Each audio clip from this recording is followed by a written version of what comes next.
Krijg tot 30% korting met de Amazon Black Friday.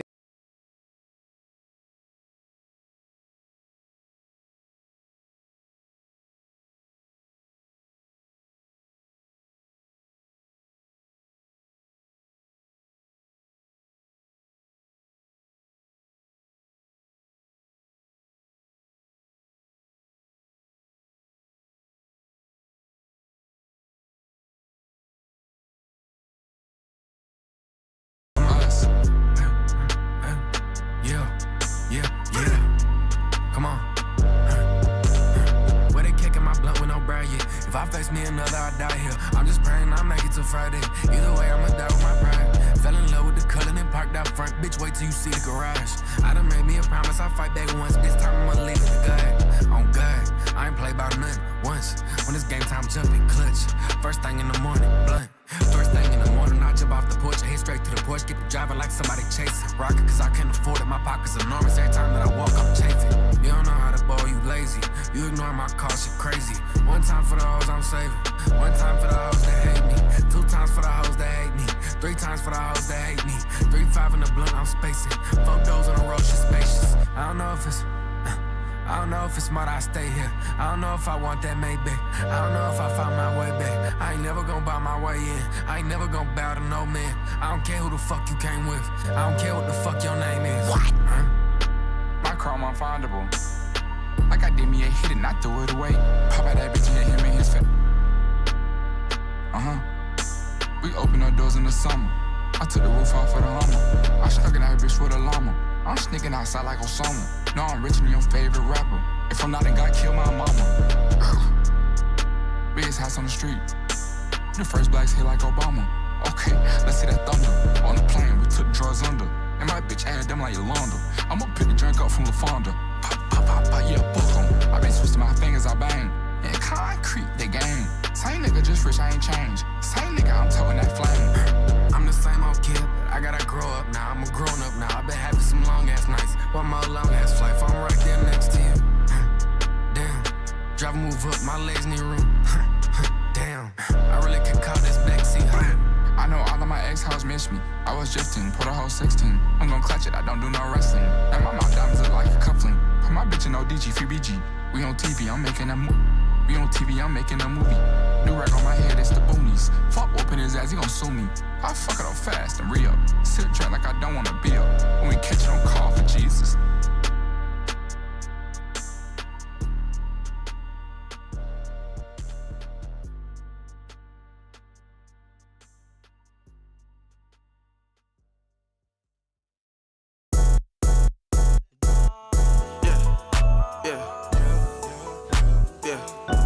Got a colorful aura, like I got got a colorful aura, like I got neon guts.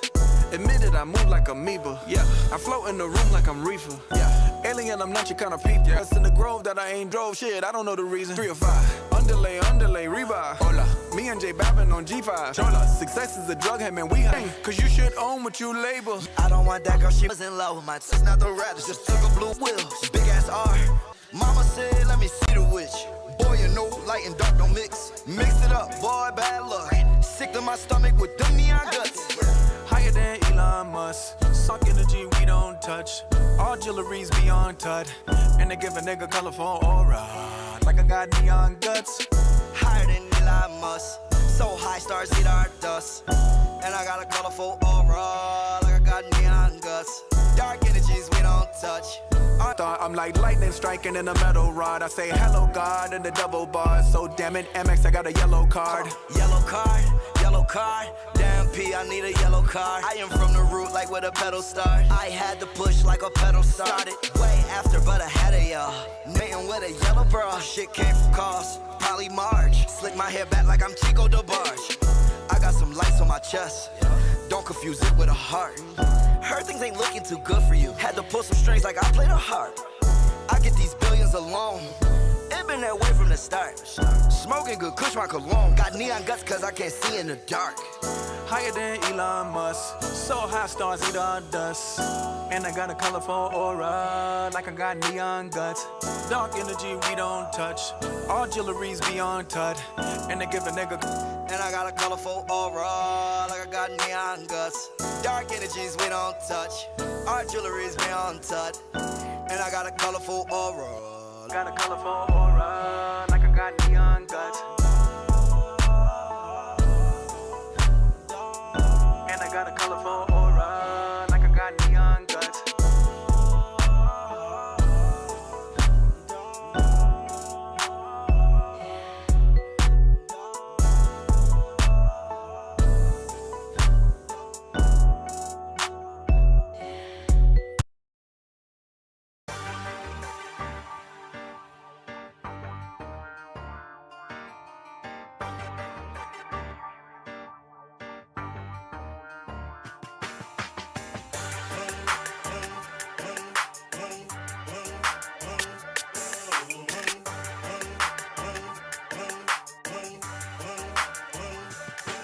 I just put up in that motherfucking got me and Bobo in this motherfucker catching what you ain't. And I'm so fresh, I know she white. Got that guap, they get you popped and leave you found. I just came through, it ain't hard to tell that I got money. I just came through, like bitch don't tell me nothing, I come from name law. Rolex cost a Benz truck, got my FN in tuck. Mention cost a high school, about time I turn my kids up, I been up, don't give a fuck. Heard I bust this friend up, go ask about me, I'm diving 556, his lip is chin up. Flexing bitch, draw the stick and take a shit. Bing bow, bow, bow, bitch stop all that holding me.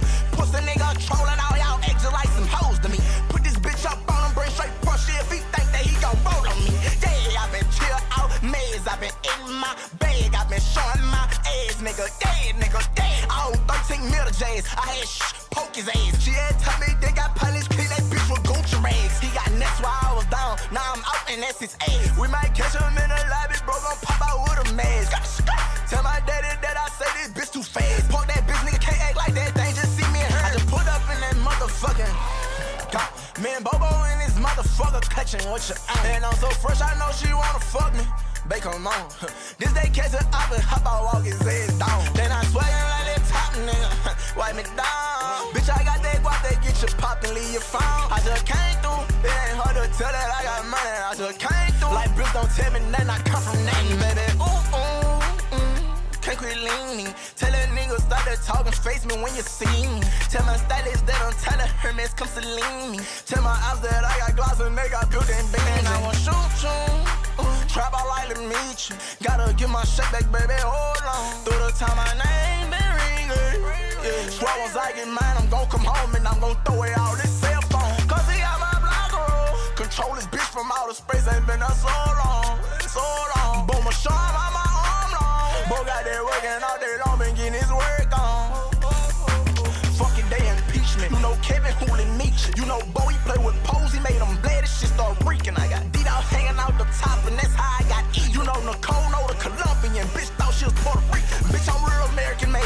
Run with charges like Vin Diesel. Bitch, I come from Delta K. Diamonds all on me like some measles. Just a pack and run up on me, I'm gon' teach a nigga. Can't pull up on me, I'm be peed up and I leave a nigga. I just put up in that grave digger with it fees a nigga. Bow, I been showing my that ass off, I always say she saw me. Pull up in that motherfucking got me and Bobo in this motherfucker catching what you ain't. And I'm so fresh, I know she wanna fuck me.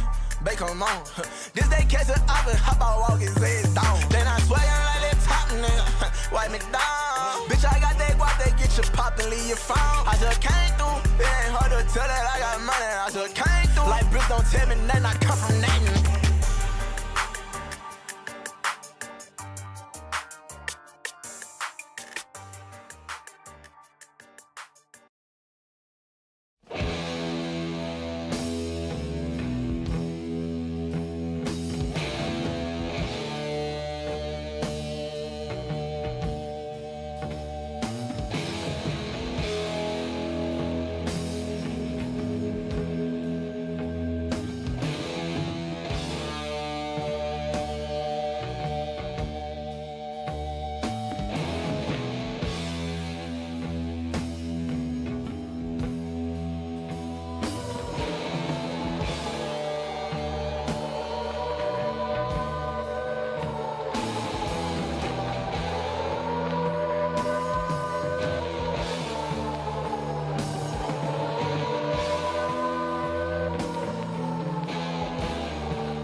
gathered in their masses,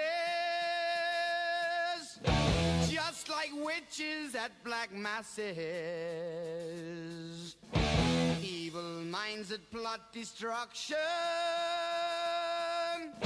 sorcerer of death's construction. In the fields of bodies burning, as the war machine keeps turning. Death and hatred to mankind, poisoning their brainwashed minds. Oh Lord, yeah.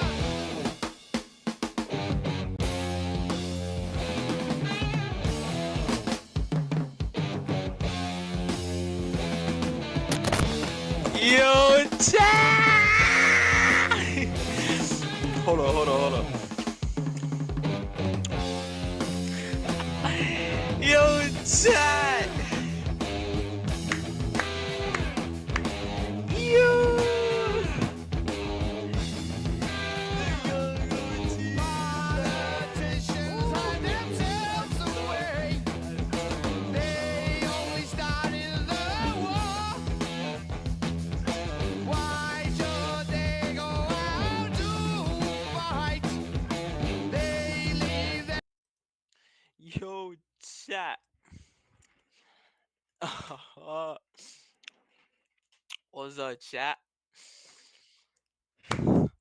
It's been a long time. It's been your boy's asking, where are you behind the scenes? Like sound like this. This behind the scenes. It's coming. It's coming. Oh, coming back. Full return. Full return. Like we gotta warm up to the return, you know?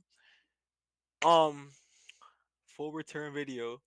It could be streaming every day that I'm available. Let's make that clear. That I'm available. I will try to get the upload schedule up a little bit, you know, by streaming a lot, but videos will also be coming out. But that's not what we're here for. You heard the music. Tonight's Survivor Series, boy. What are we doing? Tonight is Survivor Series, so your boy thought it'll be the great idea. He had a great idea. Thought, let me bless y'all with a reactions live stream. Oh my god, you guys don't know how much time I put into this, bruh. So it's the pre-show right now. It's 5:30, and the show don't start till 8 or 7. I think it's 7. But chat. It's been a while, bro. It's been a while. How y'all been? I know y'all got a little. Probably y'all got some beards. Some of y'all probably got some tattoos. It's alright though. Here's what we're gonna do. Something we're gonna do it first. I'm not recording on my phone no more. I just showed you the Discord chat. I'm not recording. Like what I used to record on was my phone. I set my phone up, but I ain't setting on my phone. I have my phone right here. So what we're gonna do is I'm gonna tell the boys to come join the stream. Okay, what's a good? We need to go ask ChatGPT. Let's see. Let's ask ChatGPT. What should we say to get the boys into the stream? We're gonna open ChatGPT. I just can't type. Okay. ChatGPT. ChatGPT. All right. We're gonna see what ChatGPT says. Like, we're gonna make an ideal message, to send out the link. Cause we ain't one of these YouTubers who be like, "Oh yeah, join my stream. I want some subs." Nah, I've never been on YouTube for that. I just want to have a good ass time. So, Chat GPT. I wanna tell my friends to join my live stream. What do I say?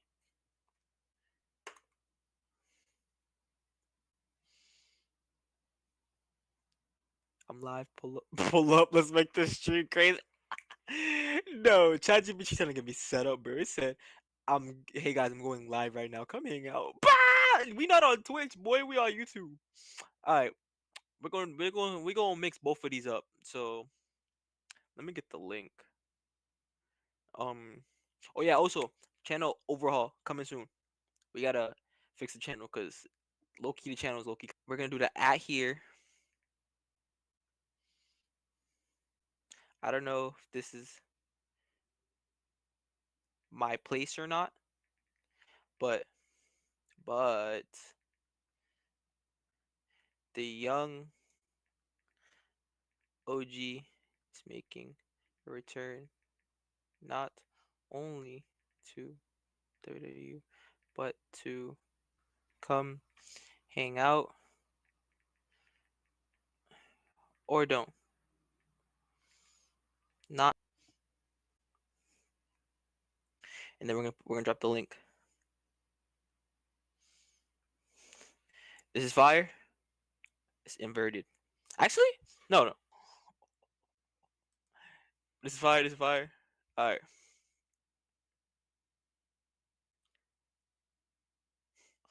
The whole world is gonna know what Bred looked like, and then they're gonna be like, "Yo, Bred, you're black." Nobody believes I'm black. Like, what's up with that? Oh, okay. We're gonna send it in 3, 2, 1. Oh, your boy. Oh. All right. Chat. It's time. We're gonna get on ESPN and go see if the pre-show's up. I don't think it's up right now. My shit's been lagging for a minute. I hope nobody walks into my room. It's been happening. Generals gathered in a...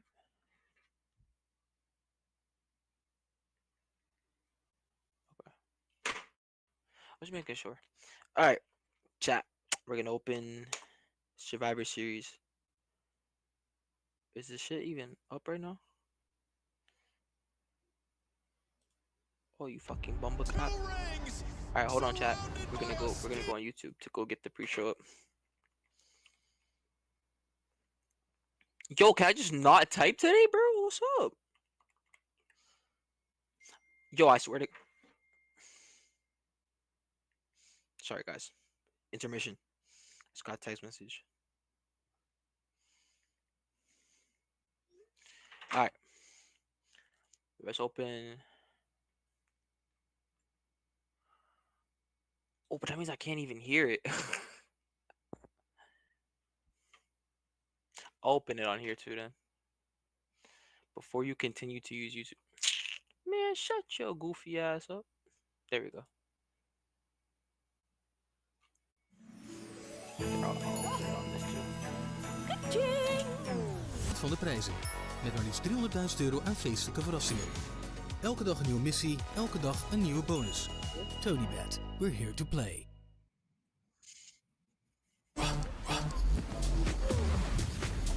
Have a good time.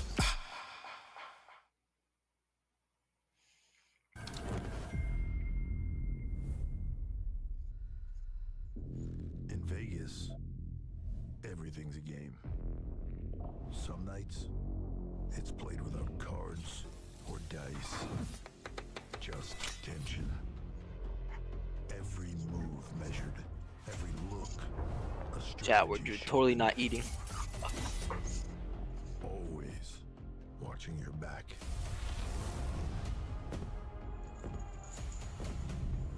Prepared. Harry Ripley. Never knowing what a real threat is.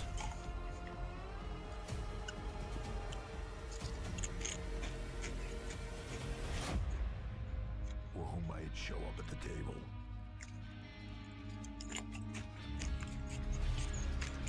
A lot of people have been saying Chris Jericho can return. Y'all think he's gonna return? I don't think so. WrestleMania Vegas. I don't think Chris is gonna return tonight. If he does, I will say, I'm shocked. Everywhere you look here, the late Tony Gwynn memorialized, the all-time Padres legend, the only player in MLB history to win 4 batting titles in 2 separate decades. And who knows, maybe there's a Tony Gwynn baseball bat that'll be coming out from under the War Games still cage. 1987. It was in Ohio when this all began. We talked about this earlier, that Survivor Series is the second longest running premium live event annually in WWE history, only behind WrestleMania. There have been so many great debuts through the years at Survivor Series. Taker made his debut at Survivor Series 1990.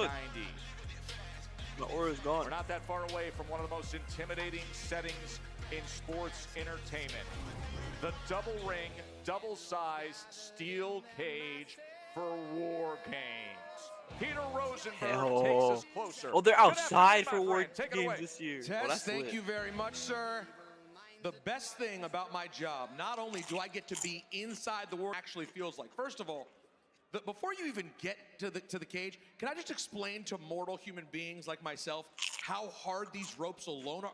Biggie, I don't know how you even run the ropes in this thing, all right? My back already hurts. Now, the fence itself, this is a metal fence. You have no interest in touching this. And don't forget, by the time we get to the main event tonight, and we see the men in this War Games match, it's going to be about 50 has been made in this ring, in this roof. The roof is gone, but the chaos continues, and it will continue here tonight at Survivor Series War Games. Great stuff, Peter. Biggie, I just see that setting and I get excited. And then you think about who's going to be in the War Games double-sized steel cage. I can't even imagine what we're in store for tonight. Look, He it's got gonna started, be a blast Dreads. for us as viewers, but when you're in Yo, there, what's look, going on with Biggie's head? Is he balding? level of brutality that you don't want to happen to you. Competitors on social media. No one's been more out. There's Michael Cole with more on the man. Michael? You know, Joe, Becky has sort of, made herself the self-proclaimed captain of her War Games team. I'm not opportunity to sit down with Becky Lynch in what I can only describe as a interesting interview. Becky, thanks for joining us today. I want to start with the past couple of months in your life, both professionally and personally. No secret it's been a rough time for you. Where is Becky's mind at as we sit here today? You know, I'm feeling very clear on things. I've had a lot of wrongs done to me. I've had a lot of injustices, and I think everybody is seeing that. But I've gotten counsel rigged 100%. Why they type in war chat? They haven't been rigged. That's an interesting take. You know, there is some truth to some of this. The fact that you are always in the conversation where we talk about historic moments. A couple of weeks ago, you were part of another historic moment. Many are calling it the biggest upset in the history of WWE. The night that Maxine Dupree took the Intercontinental Championship Maxine won the from you. IC. Robbed is a better word. So how do you feel to once again be a part of history? Well, that's the kind of history that I'm in the business of making. This is one of the most unjust things that we've ever seen. In the history of WWE, everybody said to come out, no manager's license. Bit delusional in all of this. I mean, Aren't you being a bit delusional? There were many wins in your career that happened in the same manner that Max championship. This was it's one of the great. Now you're just misleading people, misleading Michael. That's what I'm going to call you. We'll let you rewrite history. That's fine. That's what I do. But you mentioned AJ Lee. She returned back in September, that much heralded mixed tag team match at WrestlePalooza when she teamed with her husband CM Punk against you and your husband Seth Rollins. Things didn't quite go your way that night. Back. You hear the audience when she comes out. Everybody says boo, boo, boo AJ. Let's shift gears away from Maxine and AJ for a moment and talk about War Games, your career. Twice. What do you do to prepare? I'm always, clearly, you can see that I'm always prepared. Like I said, I've won 100% of my matches when they haven't been a conspiracy against me. The last 2 times when I was in War Games, I was brought in as the difference maker. I won both of them. You were brought in as a difference maker again, the final member of your team. However, you have... Because I'm the greatest female wrestler of all time, Michael. Let's not... You seem to be negating that Bleacher Report said that and a lot of other publications. If you listen to my commentary, I actually brought that up on the air a couple of times. Okay, don't get moody. Don't get moody, Michael.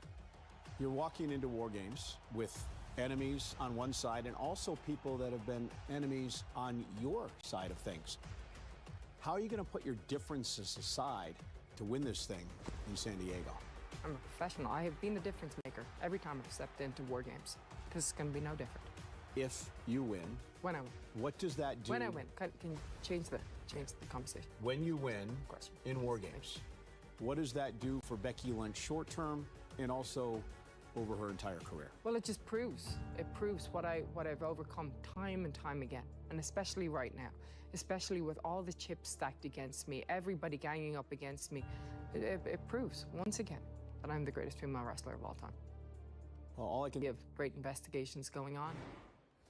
So the question is, will Becky Lynch be a difference maker when the women's War Game match kicks off Survivor Series 7 Eastern, 4 Pacific tonight? About to toss back to the panel, but a few moments ago, Wade, I got this interesting text message that actually had a photo of me and you sitting together on the set moments ago, and the caption of the text message was the fact that you were much more gray at this point in your career than I actually am. So whoever sent that text message, God bless. Age discrimination, that should be banned. And to be clear, I'm not going grey because of age. Yo, he's not lying though. Wade looks like an older man. All the color has left. Yeah, that's what it is. By the way, Cole with one of the great jobs of looking right in the face of Becky and saying delusional right to her face. Look, I think it's very fitting that we're here at Gaslamp Quarter because Becky has been gaslighting all of us the last several months. But look, I think in this industry, I think a level of delusion is actually a good thing. I think as talent, as a performer, you need to delude yourself into thinking and knowing very delusional Becky Lynch. But I'm not saying that's a bad thing by any means. It might be what she needs to fuel her right now. It's only delusional if you can't back it up. And the truth is, career long, Michael Cole was pontificating about how Becky Lynch has elected herself the leader of the team. That's not the case. Really, the genesis of the team was Asuka. However, of course, there's a slight language barrier with the rest of the team when it comes to Asuka. That is where Lynch comes in, the ultimate teammate. Yeah, speaking of electing herself, if you follow her closely, please note the all caps in her social media post. Please note the references to ratings, calling herself Ratings Rebecca, and the alliteration every time she insults somebody of misleading. Michael, elected? Yeah. She's taking some cues from somebody. Well, wonderful. Wade is here to correct misleading Michael. Don't you panic. All right. In terms, she now lock in and put the Maxine Dupree stuff in the rearview mirror because there is something serious happening with War Games. Look, I think you can argue that she shouldn't try to contain possible, as physical as possible, as violent as possible, and she's going to need that. But let's also look, a lot of our discussion is going to be about Becky Lynch, and rightfully so. But I look at Lash Legend, who has recently come up. I also has some powerhouses in embryonic stages of her career. Weapon in this match. Long-legged Lash Legend, the bougie bully. Go out there and break some bodies. Yeah, you talked about Logan Paul being the X Factor, his big happening in women's War Games. Here's Jackie Redmond. Jackie? Tess, thank you so much. I am here at the Cricket Fan Zone. As you can tell, fans are getting so hyped for Survivor Series War Games. Are you guys ready or what? I think you guys can do Viva la better. raza! I think you guys do better. Listen, I was going to talk about this women's War Games match, but I couldn't help but notice this sign being held by Diana, who flew 8,000. I'm gonna make a prediction right now. All right, we gotta get some.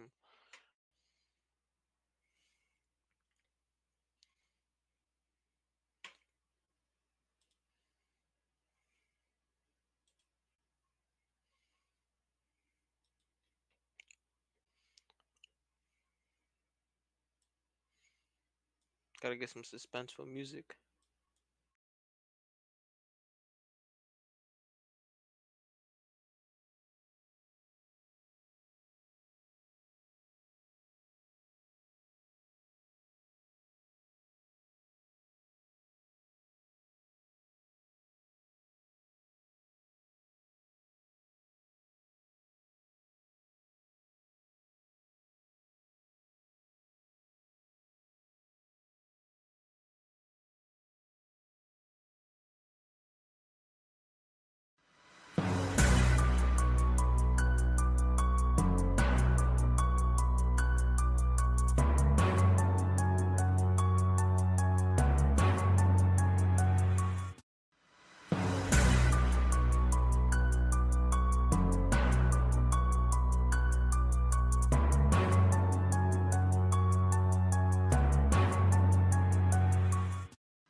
In de Hanslers laten Mike en zijn familie... Niet mee, dat is van Denise. Ik heb die wagen voor mezelf gehuurd. De Hanslers, vanaf maandag om 8:30 op 6.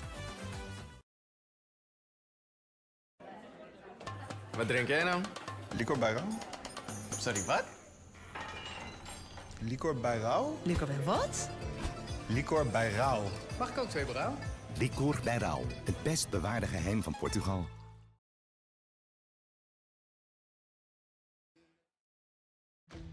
Welcome to Vida XL.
It was a big deal to watch.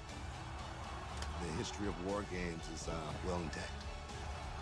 Because anytime...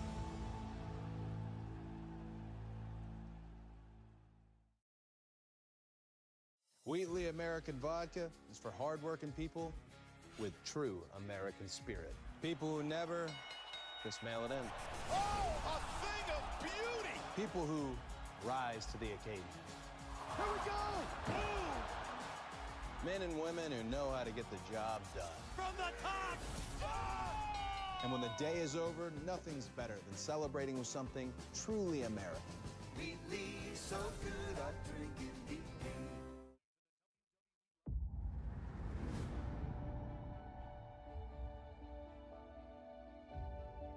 This holiday season, go big.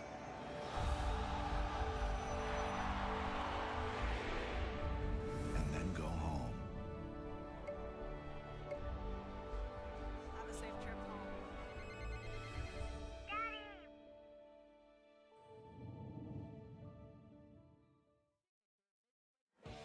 Back here in San Diego, look at this scene.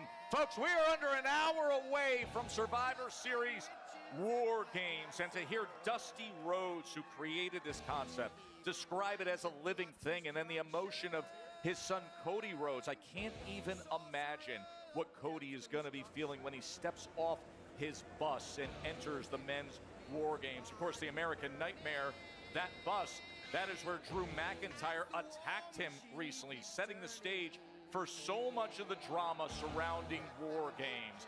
These fans are packing in. It is a great vibe here as Peter Rosenberg now joins us up here on the set. Listen, I say this to you all the time when we're sitting here at these premium live events.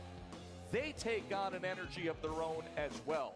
Today, beautiful, peaceful, sunny day here in San Diego. There's nothing peaceful about what's bubbling up here, man. No. Since we started this thing, since the doors open, as you guys said earlier, you felt the energy. And to me, the funny thing is going to be, the interesting part, is how this crowd responds to John Cena and Dominic Mysterio. That's fascinating. Yep. Well, let's get a little sample. Dirty Dom. John Cena. It's It's gonna close. be close. It's close. And look, I know this is his hometown, but Dominic Mysterio is a star, man. I've seen all the interviews, all the talk. He is not fazed at all by this moment. This is John Cena's last PLE match ever, and so much of the scuttlebutt, so much of the discussion is about that man, Dirty Dominic Mysterio. Yeah, dynamic setting for Survivor Series. They are singing Dirty Dom right now. Petco Park, not far away from where he grew up. One of the most unique venues you could have it in. Our ace reporters have it all covered. Let's start with Jackie. Yeah, Tess, thank you so much. One of the things that I love about baseball is that no two ballparks are the same.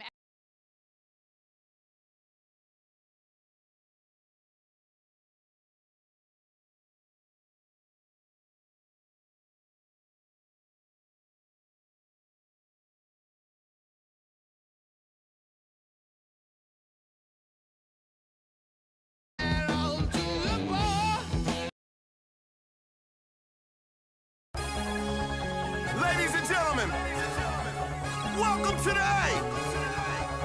Let's get ready to rumble. Oh yeah, this is history in the making, baby. Me and Max go together like Plex on these studio walls. GG's in the chat, please. Gangsta. Y'all ready? The winner is Blackboard DJ Drama. Yeah, run around the condo geek. In the lobby, loaded with freaks. Lobby, top flow giving me top. Bitch, I'm at my peak. In the bando, running through the back door. With shices, niggas sleep. What we doing? Waking them up. Woo. So I got me stuck. Throw it up, where you from? Throw it up. In the coupe with a drum. From the mud, it was crumbs. Mud. Chrome heartlands on. Crosses. And your bitch is a nun. Bitch. She ain't fucking.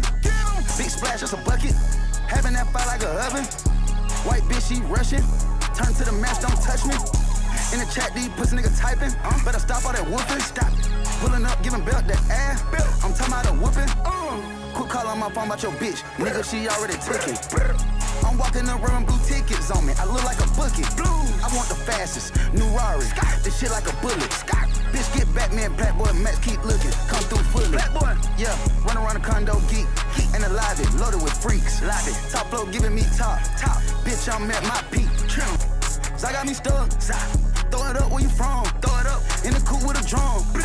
From the mud, it was crumbs. Mud. Chrome heartlands on. Crosses. And your bitch is a nun. Bitch.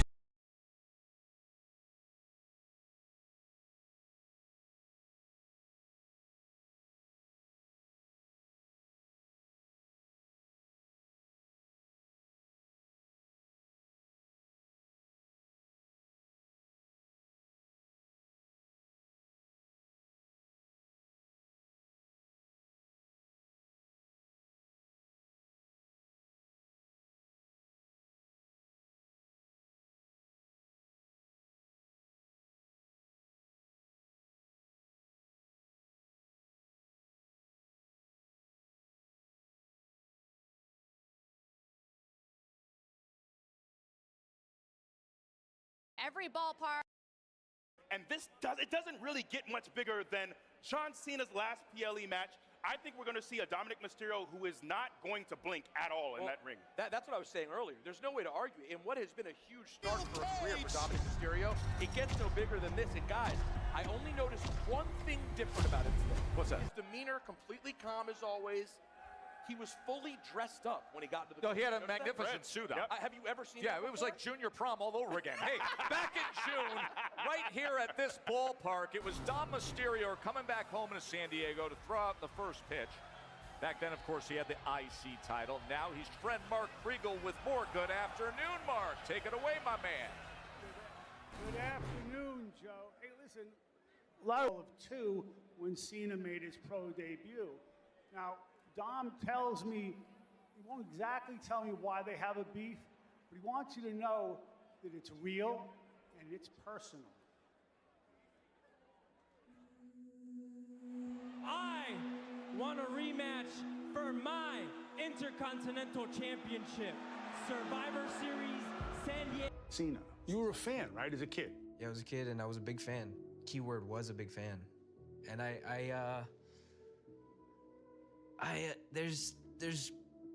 but I know, you know. Maybe he might remember, maybe he might not.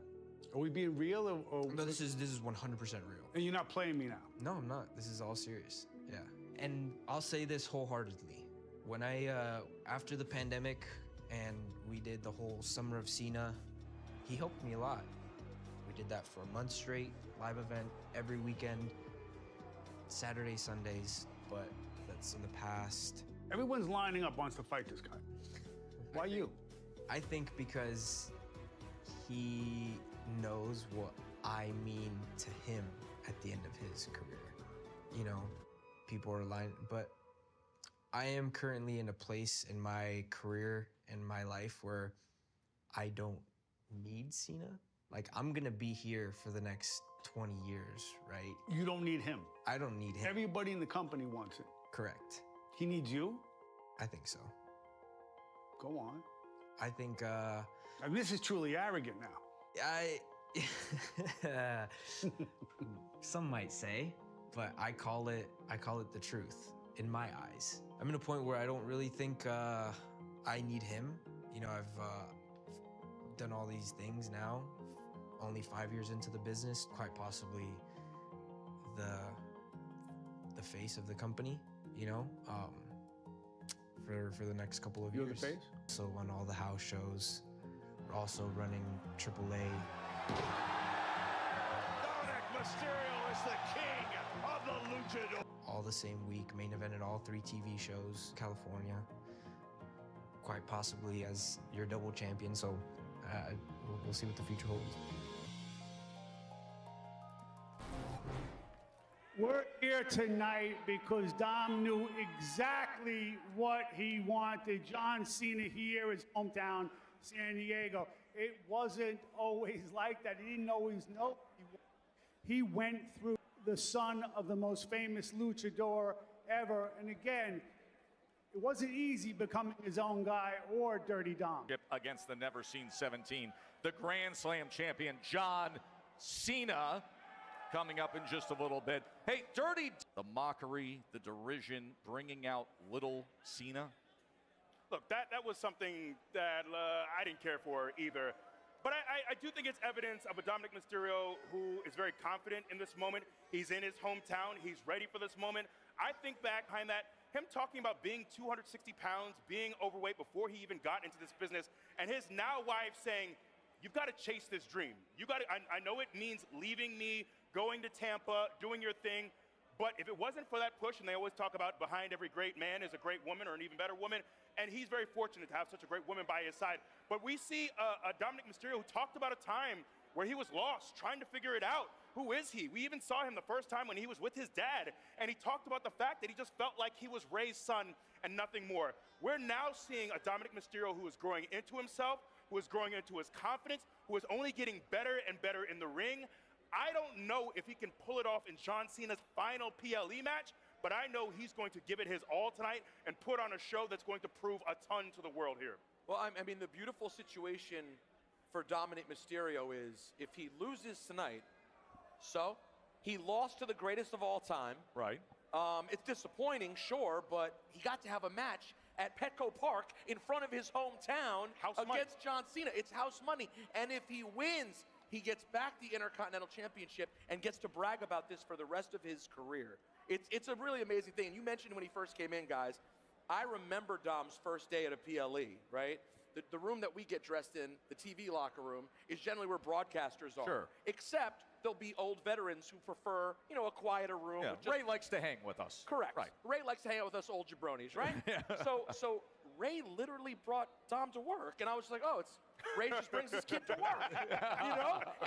And then just to watch him step from out the shadow and become this guy, whether you love him or hate him, if you think the neck tattoo is entirely too much, hey, we've seen other superstars do well with shockingly large neck tattoos. No matter what you think, he's just becoming an icon. He's not wrong. He's the future face of the business. And does he ever know how to drive in his own lane? As he openly talked about Cena in the lead up to the same, John Cena should be thankful that I was willing to make the end of his career meaningful.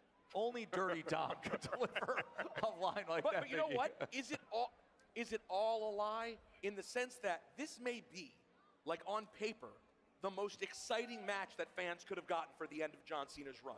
When you really think about like the future and a dream how match. about the last few weeks of it? Not just one single match with Dirty Dom, but the run of the past month with Dirty And Dom. that's it too. It's not just Dominic Mysterio getting, just Yes. one notch on the belt. This last month or so of John Yes. Cena's career, It's his last rivalry. It's right. It really is, which is incredible. I want your historical perspective on this, because when it happened, and I'm sitting there in Boston, I said, how many guys in that locker room can interrupt a John Cena adoration tidal wave of thank yous?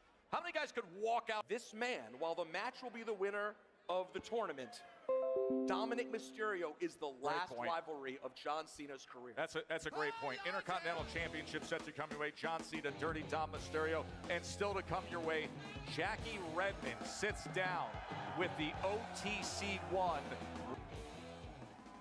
How much control do you feel like you have with your team going into this match? There's never been a superstar, there's never been a top guy that led others like me. My place at the head of the table. Elke dag een nieuwe missie, elke dag een nieuwe bonus. 45 dagen lang. Tony Bred. We're here to play.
individual event tickets on sale Friday. I think wrestling is more important today in media than ever. WWE, we're in a moment now where we are a part of pop culture. Some are calling it the biggest War Games match in history. Would you be okay with me giving you a chair shot? The chair literally broke. Get it? Oh, why is there a picture of The Undertaker on your body? Do your impression or accent. Arr, matey. I'm just a wee little pirate, eh? Yeah? I never beat Georgia in my 4 years. Go Jackets. He's just as dirty as they come. Dominic Mysterio, el actual mega campeón de AAA. Looking good. Yeah. That's painful. Can I ask you a question? No. No? I'm just not sure if my mouth is ready to work again. I think you've had Seth Rollins on this show 6 dozen times, and this is my first, so that's a you problem. Greatest manager in the history of wrestling. Steven is correct. It's a huge week for us together. We'll be looking forward to seeing all the action on Saturday night. And Saturday night has arrived. Countdown to Survivor Series is presented by Cricket. Join Cricket Nation and get reliable nationwide 5G Smile. You're on Cricket. You know, when Dusty Rhodes conceptualized War Games, he did so inspired by Mad Max Beyond Thunderdome. That structure you see there, that is the result. Earlier today, Peter Rosenberg with Paul Triple H Levesque.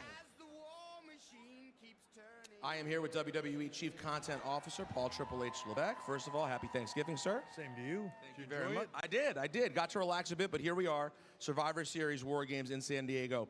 Out of the gate, how cool is it to be at Petco Park? We've done every sort of stadium there is.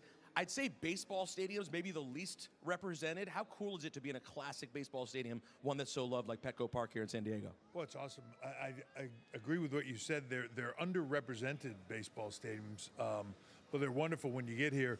The difficult part is a little bit of the structure of a baseball stadium is a little bit more difficult for us to work with. You'll see tonight that Towner coming out of a dugout, which structurally is not the easiest to work with. So there's a little bit of challenges to it, but the aura here is great. Hopefully we're going to have great weather here today. So it should be an awesome night, and a packed out full baseball stadium is not a bad thing for War Games. Absolutely. Did you have any thoughts of the emergence of Dominic? Dominic's rise has been incredible, and the further away he gets from his dad's shadow, the better he does. And whether fans like that or not, he's incredibly successful. And tonight, he gets to go one-on-one with the greatest of all time in John Cena.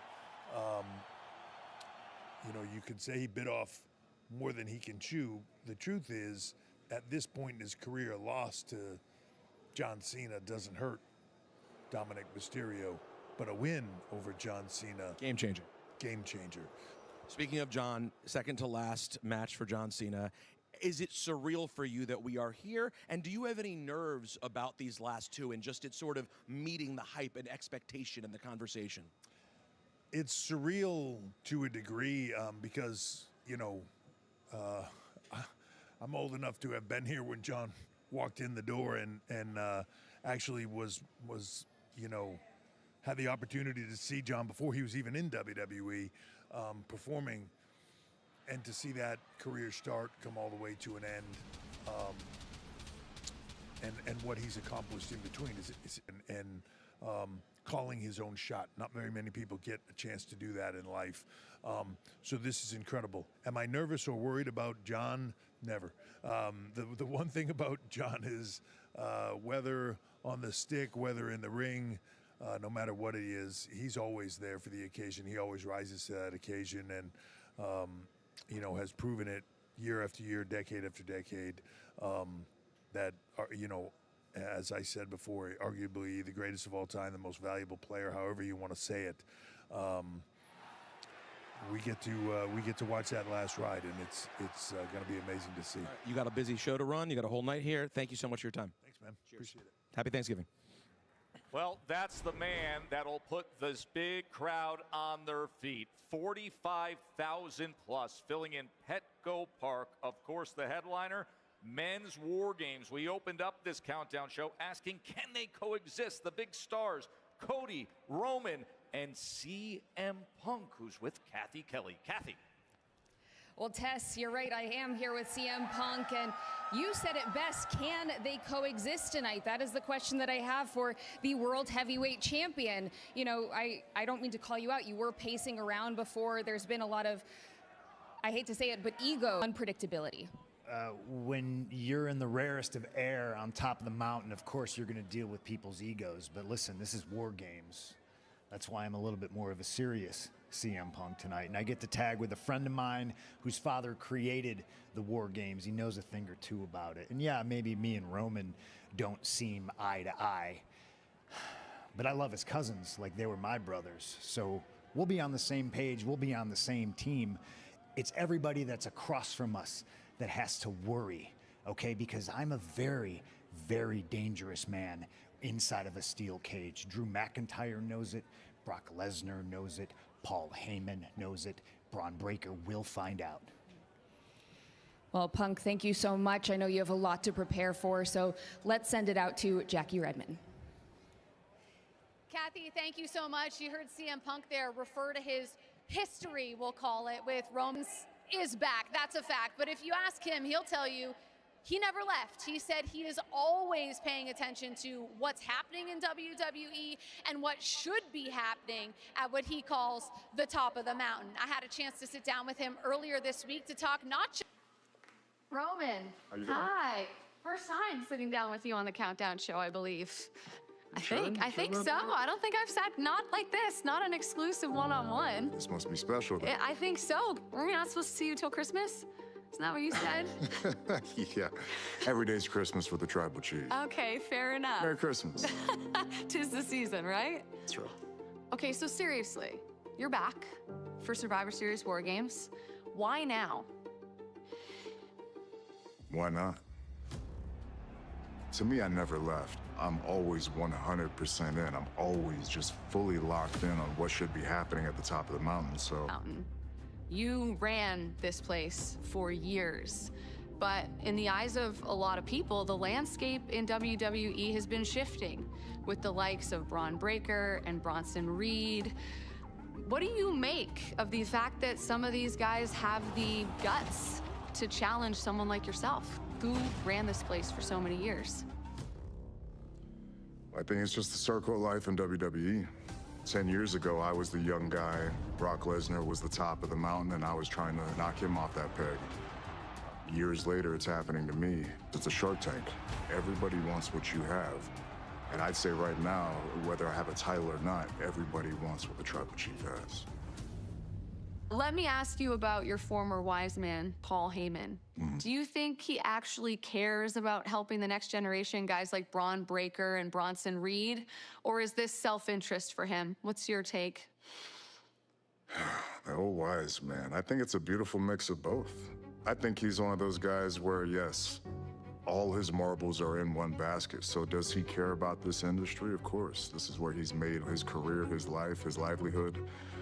His superpowers, he can identify who that future star could be.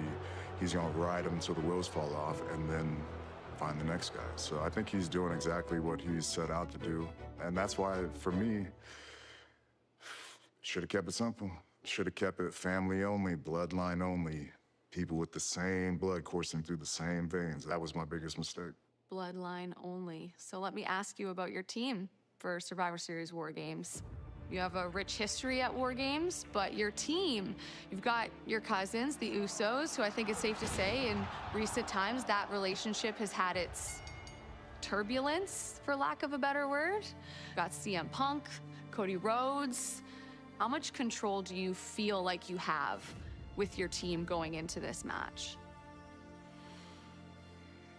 There's never been a superstar. There's never been a top guy that led others like me.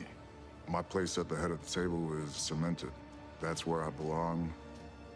If they want to win, they'll listen to me. Fair enough. Well, let's talk about your opponents. Paul Heyman has referred to their team as the greatest assembly of talent ever put together for the War Games. What's your...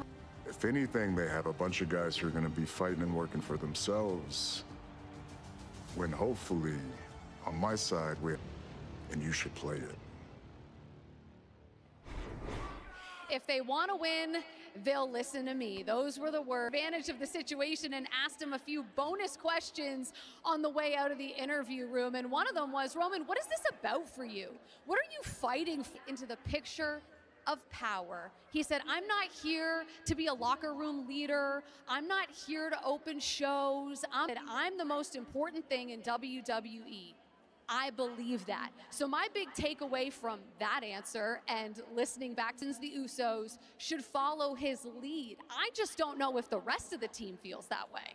Yeah, Jackie, that's one of the big questions. Whose team is it? But she mentions Roman and the target he has. It was very obvious when we were sitting ringside recently that he looks down at that belt. And Cody Rhodes, he looks onto that shoulder of CM Punk, and he sees gold. Hey, let's talk a little bit about rules and strategy, gentlemen, when it comes to War Games. And let's remind you exactly how you define things for War Games. 2 teams of 5-on-5, no disqualification. Until we get to all 10 participants, and that's when the match actually begins. You win by pinfall or submission. Now, once War Games begins, once we have all 10 participants in, if a competitor leaves the cage, their team forfeits. So unique rules, unique setting, the strategy of how to approach War Games, Big E. Absolutely, and this is one of the only match types where you're going to see so much action before the match officially begins. Yes. But it's a great opportunity to get to our pinfalls, we can get to our submissions. But no, there is nothing quite like War Games, not just the level of physicality that we're going to see, but just the strategy. As you said, I think sometimes is it right to take a sack bunt in something like this? Is it right to sacrifice a member to gain a certain advantage in the ring? These are all things that really come into this very unique match type here at War Games. Yeah, and how much can you sort of preserve yourself in the early part of the match? Because it's a long time. You go back and watch some of the classic War Games matches and you realize that from the time when the bell officially rings to when the match ends is not necessarily very long because of all the gore that has happened leading up to that. So it's a very tough match strategically. And remember, the bronze won the advantage for this team. Yes. That is going to be a factor in this match. So let's talk about entry order if we're strategizing. When you size up these 5v5, what would be the entry order that gives, or make him the cleanup hitter? Or do you have him come in at the very end to lay waste of him? And that's all I think, those strategic choices, I think, are what make this match so interesting, because who's to say what's right and what's wrong? It's all on, like, what is our thought process going into this? Well, we're at a baseball stadium, and back in the day, the convention... So you would put a Lesnar higher in the order? You wouldn't have him fourth or fifth? I think I personally save Lesnar because Brock, in all of his greatness, he's never been a long match type of guy. He's not an endurance guy. Not an endurance guy. I think on the other side, I think Cody's the kind of guy, I think, to start off the match. Would you lead off with a Cody Rhodes? He's a guy who likes to lead, who's a guy who likes to set the tone as well. I think that's a great choice. And a guy who can go. He's an Iron Man. You know what I'm saying? I think CM Punk I probably put in the middle of the pack.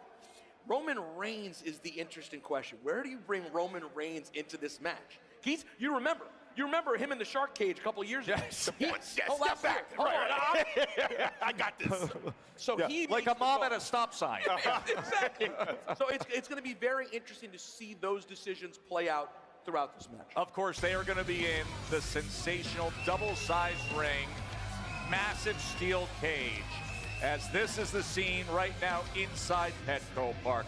But let's show you backstage, where there is a locker room that contains a whole lot of danger. Brock Lesnar's first career War Games match, his 7th career match at Survivor Series, the first time since... Let me ask you a question. Are you ready for the 619 in the 619?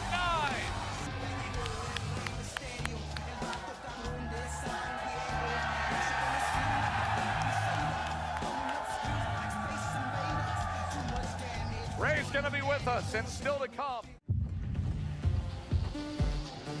I like rap music.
We invite you to celebrate Survivor Series with Wheatley American Vodka. 10 times distilled because cutting quarters is an American. Wheatley celebrates the grit of the superstars and teams competing tonight. Make Wheatley part of your American dream team by grabbing an American Mule. Wheatley, the official vodka of WWE. Please enjoy responsibly. Oh, what a night here in San Diego. Survivor Series War Games. Jackie Redmond with a special guest. That's right, Tess. I am here with Padres all-star pitcher and San Diego's very own Joe Musgrove here for Survivor Series War Games tonight. Welcome to the show. How pumped are you to take this in tonight? I'm fired up. I mean, it's nice to be a fan in my home stadium here. So, I love this sport. I'm super excited they came back to San Diego, and I know the city of San Diego is fired up for the show tonight. Yeah, I imagine it's weird for you to be a part of the crowd at Petco Park, but, you know, you're from San Diego, legit. So I have to ask you about Rey and Dom Mysterio. Are they what got you into wrestling as a kid? Like, take us back. What was your early, like, WWE memories? Yeah, I mean, I went to my first event in 2003 in San Diego. It was at the Sports Arena, and it was Rey Mysterio versus Brock Lesnar for the main event. I'll never forget that. That was my one and only event I've been to, so this will be my second. But Rey Mysterio is a staple in San Diego.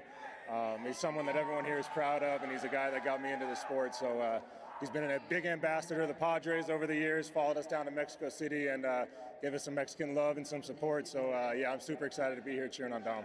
Yeah, he's a Hall of Famer for a reason, Rey Mysterio. It's going to be an interesting crowd tonight. One last question. When it's Dirty Dominic Mysterio. If you're a fan of this sport, it's hard to not give John Cena his flowers, but I'm from the 619, so you know where I'm at.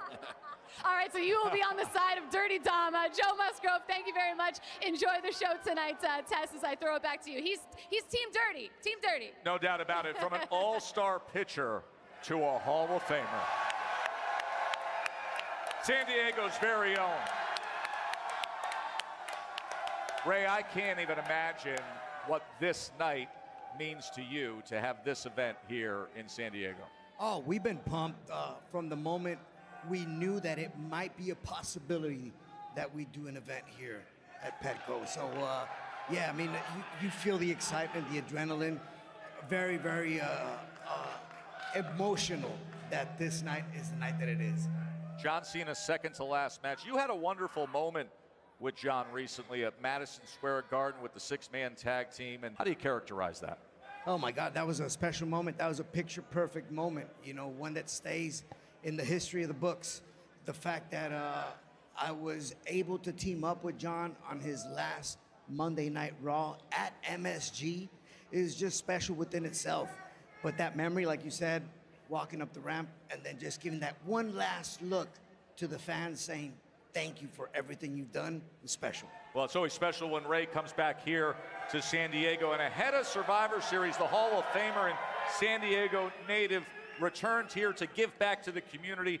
Spent Wednesday connecting with the community, from inspiring students at Nikolov Elementary to meeting fans throughout the city. There are few people in their hometowns, in their cities, that represent their community more so than Rey Mysterio. That's exactly what I was thinking about too, because when Ray came out here, and obviously a lot of the crowd now is on their way inside, but people ran back when they saw Rey Mysterio come out.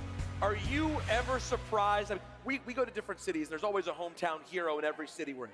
I would argue there is no bigger connection between a town and a superstar than San Diego and Rey Mysterio. Does it amaze you to feel that love every single time? So every time I get spotted and I'm in my hometown, it's very emotional. I sometimes get shocked at the amount of love and just excitement that fans get when they see me. Earlier today, I did a signing, a photo booth with some of the fans, and like the excitement of kids is just overwhelming, man. I mean, it's very hard to explain, but still to this day, that fills me with passion, with joy to see a smile on somebody's face, to say, bro, I've been watching you for 20 years. Today's my first time meeting you. Get over here, let me give you a hug and squeeze them. You know, that stuff is priceless. Ray, I'm so happy you're on the set right now, because it's the 39th Survivor Series, second longest premium live event in the history of the promotion. And we put together the Survivor Series top 10 moments. Peter, we're going to go through this. I mean, there's going to be a lot of debate here. I know some of this hits on you. Ray's been a part of so many of these through the years. But number 10, Peter, the end of the Alliance. WWE versus Alliance. Yeah, I don't understand how we ended. How does the end of the Alliance end up as number 10? You were offended.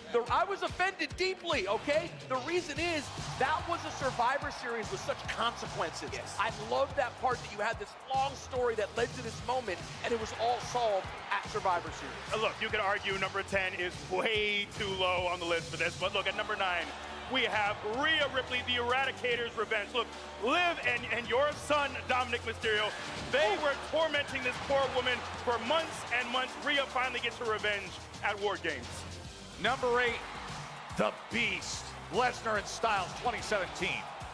This is just epic. This was a dream match you never thought could have happened prior to 2016 when AJ Styles showed up. Epic match there in 2017. Hey, how about all the debuts through the years, Big E? Look, so many of the best to ever do it debuted at Survivor Series. We're talking Undertaker, we're talking Rocky Maivia, we're talking Kurt Angle, and let's not forget the greatest boy band turned wrestling faction, The Shield. And let's not forget who returned in 2023. Every time this man shows up, you know what it is. the legend killer Randy Orton, plus that moment, JD McDonough into the RKO from the top of the cage, crazy. 2021 champ versus champ, Big E. This is a classic example of best friends turned ultimate rivals. This thing went back and forth in a true classic. Becky Lynch proves she is the woman on Number top. 4 Survivor Series top 10 moment. That's what this event is all about in the mind's eye of my childhood. Number 3, how about what Io Sky has been doing the last 3 years? Look, I cannot wait as soon as I see them again in the War Games match. And of course, I was there, Madison Square Garden, New York City, John Cena and The Rock, absolutely epic. Number 1 all-time moment at Survivor Series, the shocking return 2023. The prodigal son finally comes home after a decade of being gone. So many of us thought crazy. It's crazy it's been that long. Ray, any big takeaway from that list when you look through the top 10 moments? Wow, that just brought a lot of memories. Like, just 1 to 10, I'm okay with that countdown. I enjoyed it. Now, here's the deal. There's a really good chance that something tonight could usurp everything on that list with the star power that we have. When you think about tonight, Peter, and you look at the names we have and some of the storylines and arcs that have developed, where is your attention going for that? I mean, listen, there's going to be so much crazy stuff tonight. Yes. But between it being John Cena's second to last match and Dominic Mysterio wrestling here in San Diego. Right. I'm sorry, I don't care when it's on the show. That's the main event to me tonight. And Biggie, let me ask you this, because we had in that top 10 Io Sky and everything she's doing, diving off the top of the steel cage. What do you possibly do for an encore if you're Io Sky? I don't know how she tops it. She doesn't necessarily need to top it. I think not just her, but this match is filled with so many incredible performers. I'm excited for Lash Legend, someone who has been in NXT, who has proven she is a powerhouse. I think this can be her coming out party here tonight.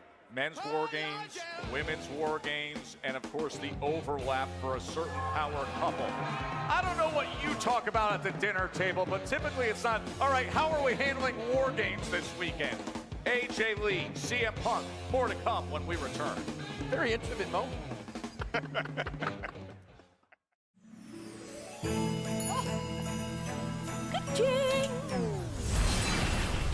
Breaking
39th Survivor Series with aerial coverage provided by Goodyear, the best seat in the house since 1925.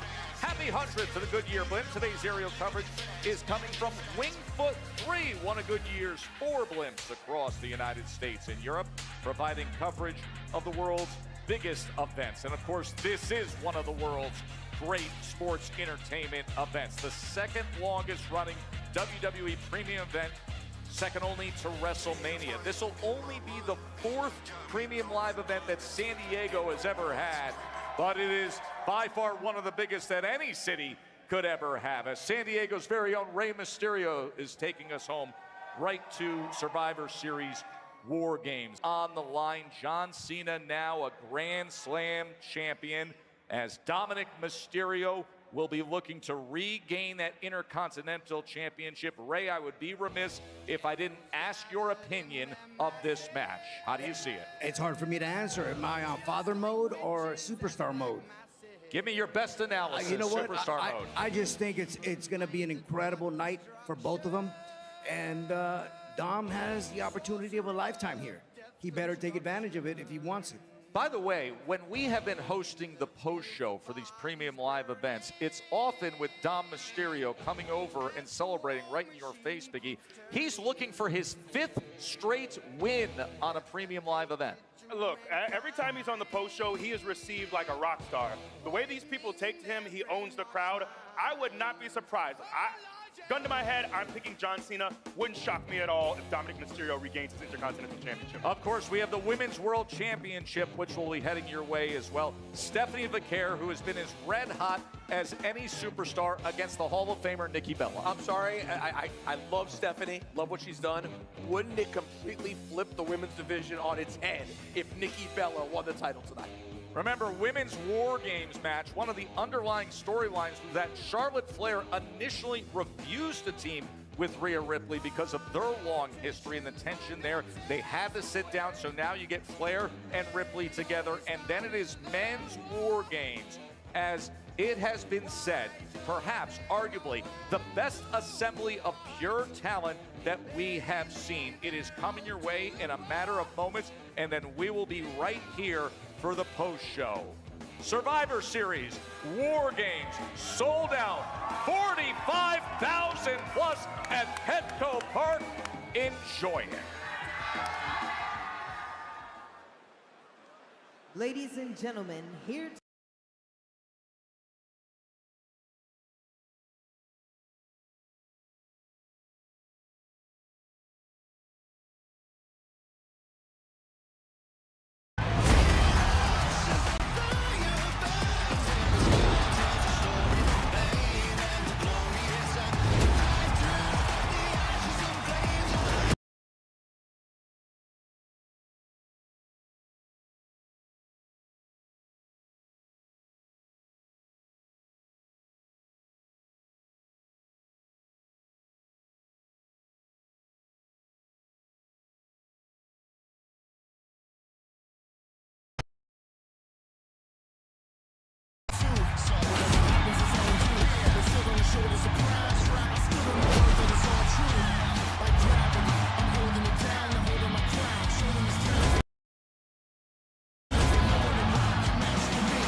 together.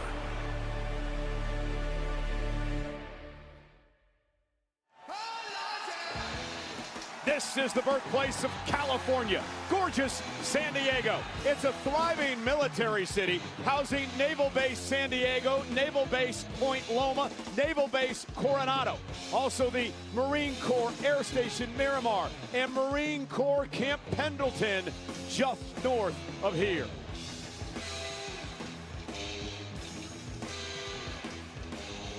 But today, WWE invades the home of the Major League Baseball San Diego Padres. This is Petco Park, sold out. Over 45,000 fans expected tonight for Survivor Series War Games. And our superstar arrivals tonight are presented by Plate.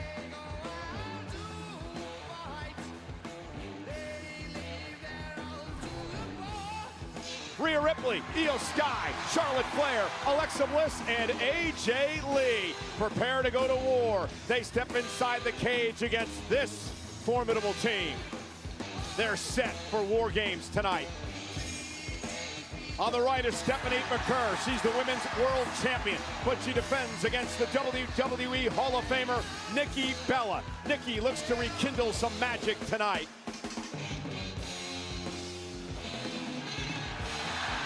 And San Diego's own Dirty Dominic Mysterio in the biggest match of his life, the final premium live event match for the GOAT, John Cena. The Intercontinental Championship up for grabs tonight. You know, the baseball stadium, Petco Park, is a brilliant place with downtown San Diego, providing these stunning visuals. Inside, you now hear the sirens blaring. It is time to head for shelter. A war is brewing inside two rings, surrounded by this massive cage.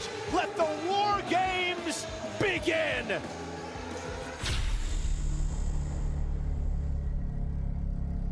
Down here, there's no noise. Patience. Every image starts in the dark. And for some chase the shot. Others live inside it.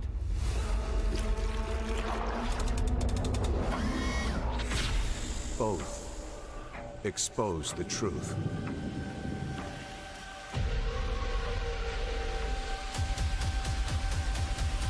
You want your rematch for the Intercontinental Championship? No problem. Tonight, two teams step into frame. These two teams will be locked inside the War Games cage. Each... Let's do it! Scores will be settled. Bodies will be broken.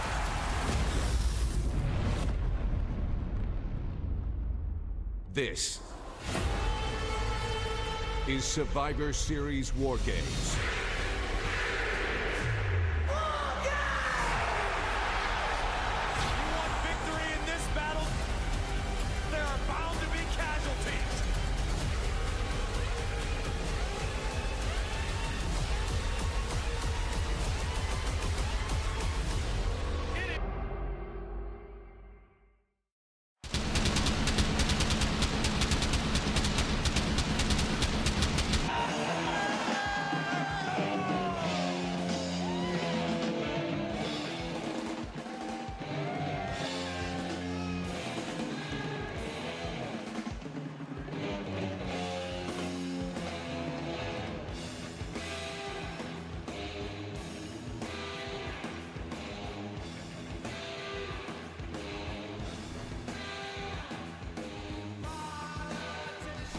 And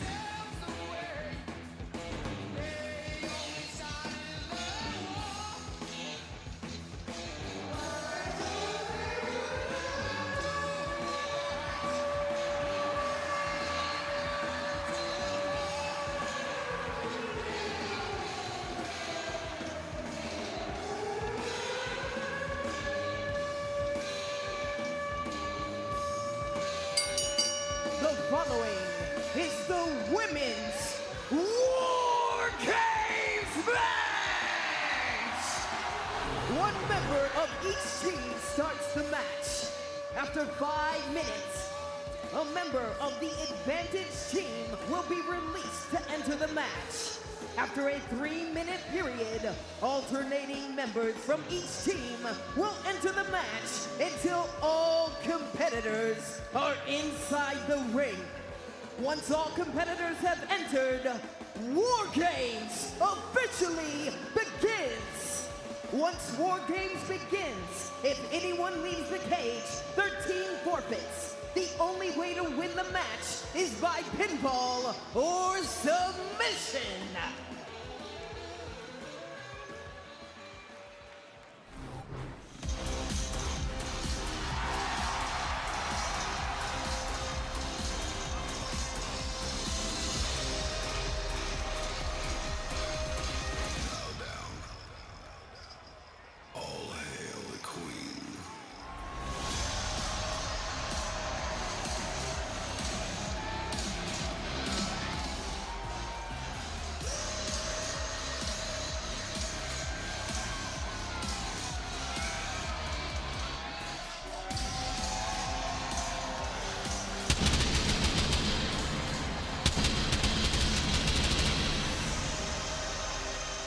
Introducing first, from the Queen City, Charlotte Flair!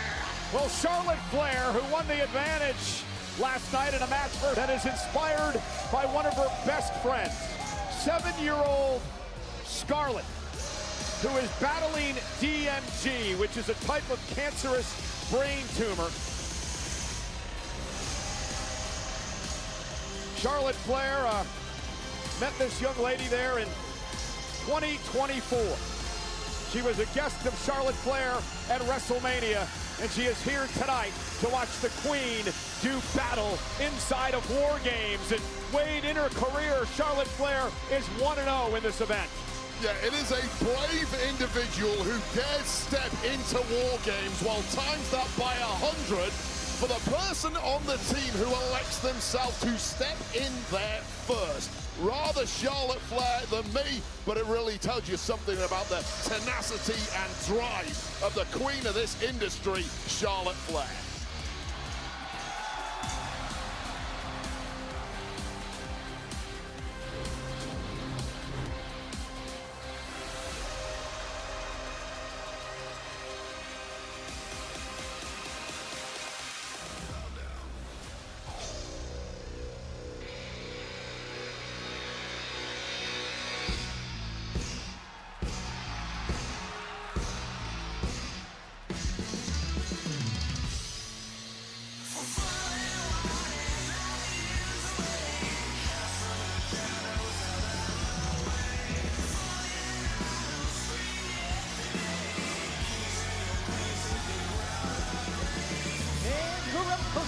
From Osaka, Japan, she is one half of the WWE Women's Tag Team Champions, the Kabuki Warriors, Asuka!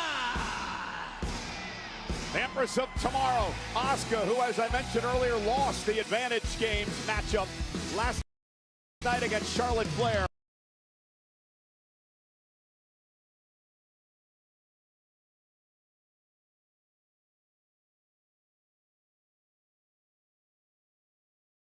Charlotte Flair on Friday Night SmackDown. Ready for this show. Also here with us tonight, the Spanish announce team, none other than Marcelo Rodriguez and Jerry Soto. Hola. Thank you, amigos. Hola. Aquí estamos con 2 juegos de guerra y 2 luchas titulares. Representando a la familia hispana con el mayor cariño del mundo. Bueno, estamos en la casa de los padres. Esto va a estar muy padre y de vez en cuando vamos a decir, ¡ay, mi madre! Eso es lo que nos espera en Survivor Series. Well, one thing I do want to mention tonight, Wade, is that we do not have the normal short cages that we've become familiar with, in which each team member would be housed in before being released into this matchup. This time around, no one allowed into the arena until their number is called, adding a layer of intrigue to this match tonight. Charlotte and Asuka will start things off. Tremendous rivalry between these two women. I mentioned last night they were even going into last night's matchup in their career. Charlotte now with a slight edge in one-on-one matchups. Again, the match is not underway yet, not until all 10 women enter the fray. So what's the strategy now? 5 minutes to go between these two. Well, the aim has got to be to do as much damage to your opponent's team as you possibly can before the match officially starts, when all 10 entrants are in the two rings. There is a lot of time to go until then, and obviously Charlotte's team do have a numerical advantage. That's going to kick in about 5 minutes' time, but right now it's one-on-one. You notice two rings in this matchup. Of course, both will come into play. And Asuka now with those body shots and strikes to Charlotte Flair. For Asuka, she's 1-1 in War Games matchups. Has had success at Survivor Series back in 2017. She was a sole survivor for Team Raw. Nobody is ready for Asuka, but clearly Asuka has been ready and raring to go for War Games, as has Charlotte Flair. 2015, a decade ago, marked the first time that Charlotte Flair appeared at Survivor Series. 2017, she actually knocked off a woman who's going to be a teammate in this match tonight, Wade, Alexa Bliss, here at this event. Yeah, well, that is loose alliances here, there, and everywhere when it comes to War Games. But let's not forget, just a few short weeks ago, the Kabuki Warriors won tag. Right now, the gold currently in possession of Asuka and her tag partner, Kairi Sane. And two of the most decorated superstars in the history of our sport starting this matchup off tonight. Charlotte Flair, a 14-time world champion. And Charlotte now, well, look at Charlotte taking Asuka to task here. Well, this is Charlotte really trying to play some mind games with Asuka, and nobody can play mind games quite like Charlotte Flair. Just establishing some dominance in the early goings here, ragdolling Asuka around the ring. A kip up by Charlotte against the 4-time world champion Asuka, who uses the ropes to her advantage. And I like these two superstars starting for their respective teams. Tremendous amount of experience, and they know how to duke it out in the deep waters. And when you start out first for your team, you are guaranteed to have to last a long time in this matchup and take a ton of abuse along the way. You know, both of these women, former winners of the Royal Rumble. Charlotte has won that event twice. Tag team champions as well. Asuka, a former 5-time tag champ, the current tag team champion. She once held the tag titles with none other than Charlotte Flair. Yeah, former friends, now major rivals, and I'll tell you right now, where they're battling out between the two rings, that area of metal connecting the two rings, a massive weapon you can use to your advantage, and just great time in there from the Empress of Tomorrow. And now they move into the ring closer to us here at the announce desk side, and Asuka now just taking her time. Now, Asuka, though, needs to damage Charlotte, because remember, Charlotte's team will have the advantage. The next woman into this matchup will be an ally of Charlotte Flair. Yeah, the absolute best thing that Asuka can do right now is completely incapacitate Charlotte Flair for several minutes to at least make it a one-on-one matchup when one of Charlotte's partners next enters the ring. Wait, what does it do to you psychologically when you start the matchup like these two women do, and then they realize that the match doesn't even really begin until all 10 women are in?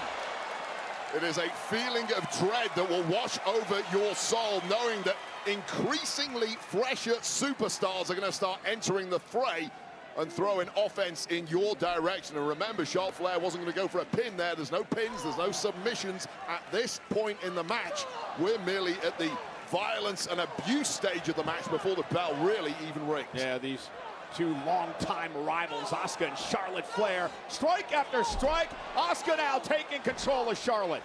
Just one way to exhaust yourself in the something, but these two have such hatred for one another. They are coming out guns blazing. Oh! A clothesline by Charlotte Flair taking Asuka out. And the famous Flair chops ringing through Petco Park.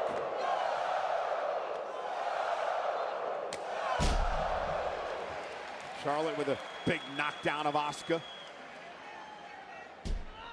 Asuka, of course, has launched numerous sneak attacks on the likes of Charlotte Flair over the past several months, and indeed several of her partners in this War Games matchup. Just sense both women are trying to establish some form of dominance here so they can slow things down, get themselves a breather, knowing full well what is coming. Under 20 seconds now before Charlotte has some reinforcements. And Asuka now takes the fight to the top rope and bounces Charlotte off the cage. That could have been a crucial moment for Asuka, who now has a clear upper hand. Can she keep Charlotte down when reinforcements arrive imminently?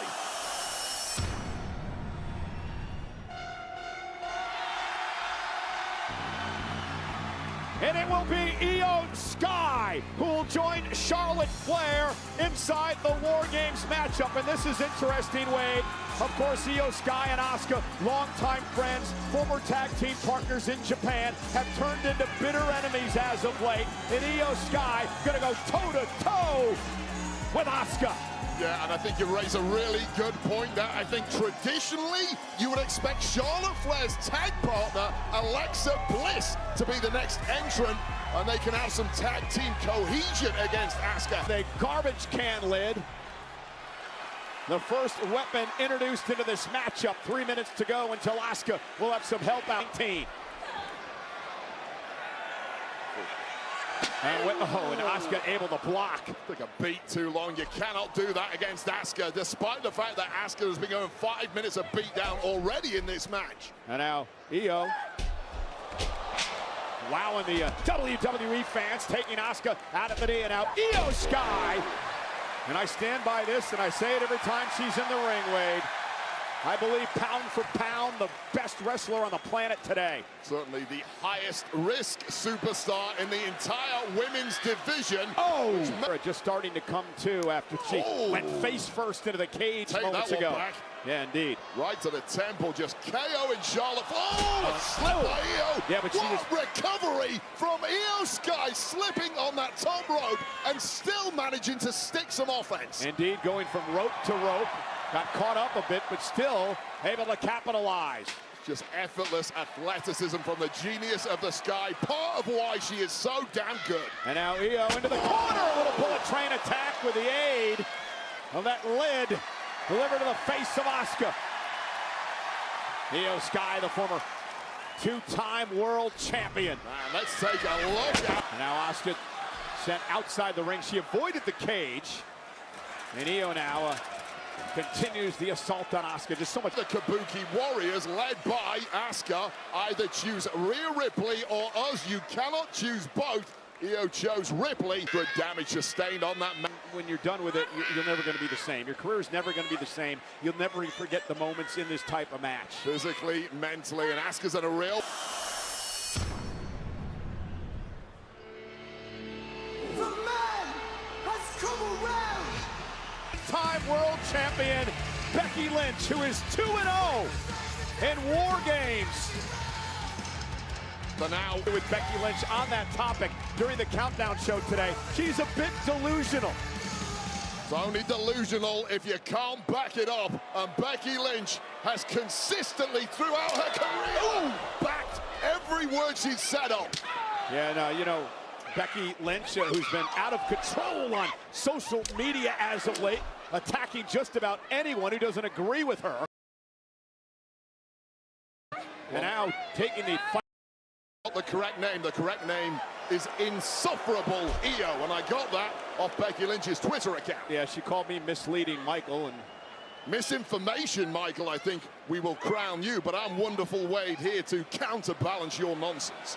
Becky Lynch, who back at Survivor Series in 2021 beat Charlotte Flair in a classic matchup. And speaking of Charlotte, back in the fight, takes the kendo stick away from Becky.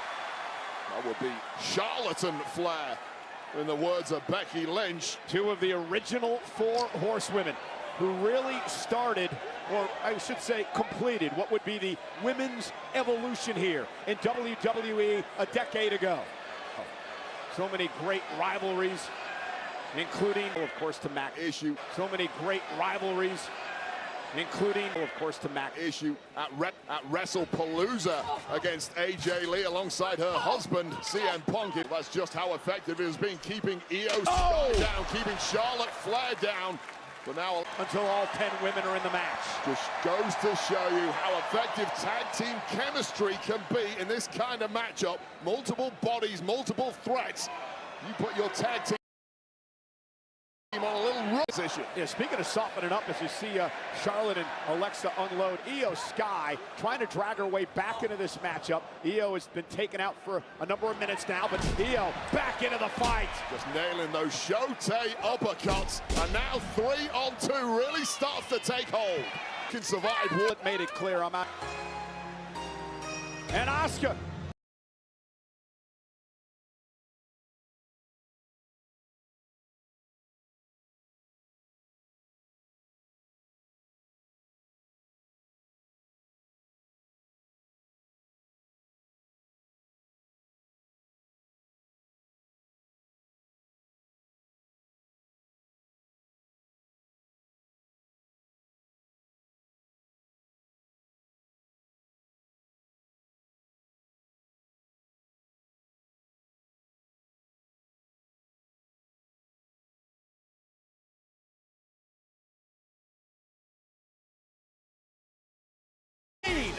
With her to the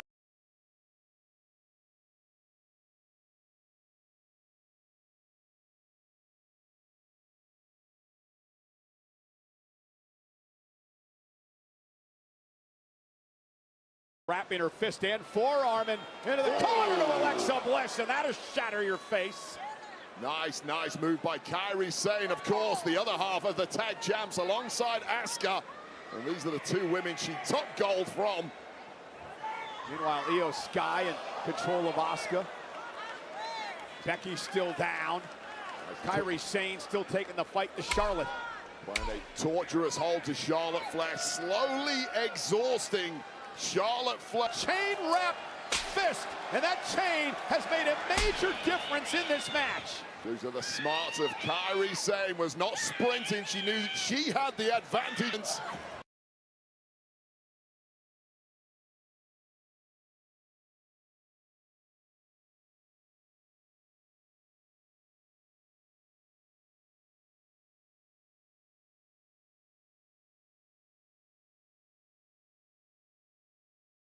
Flair's defenses, and now looking at Kairi launching her.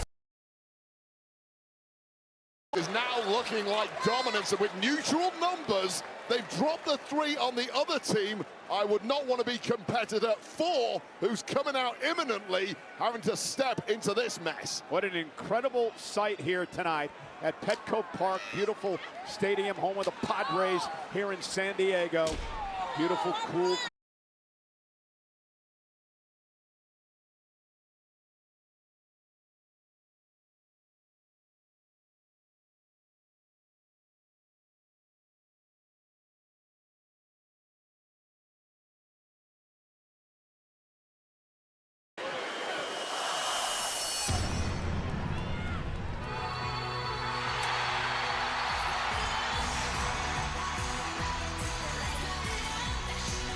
AJ Lee, a woman who once held the championship for 405 days, and a very desperate Becky Lynch trying to keep the door shut.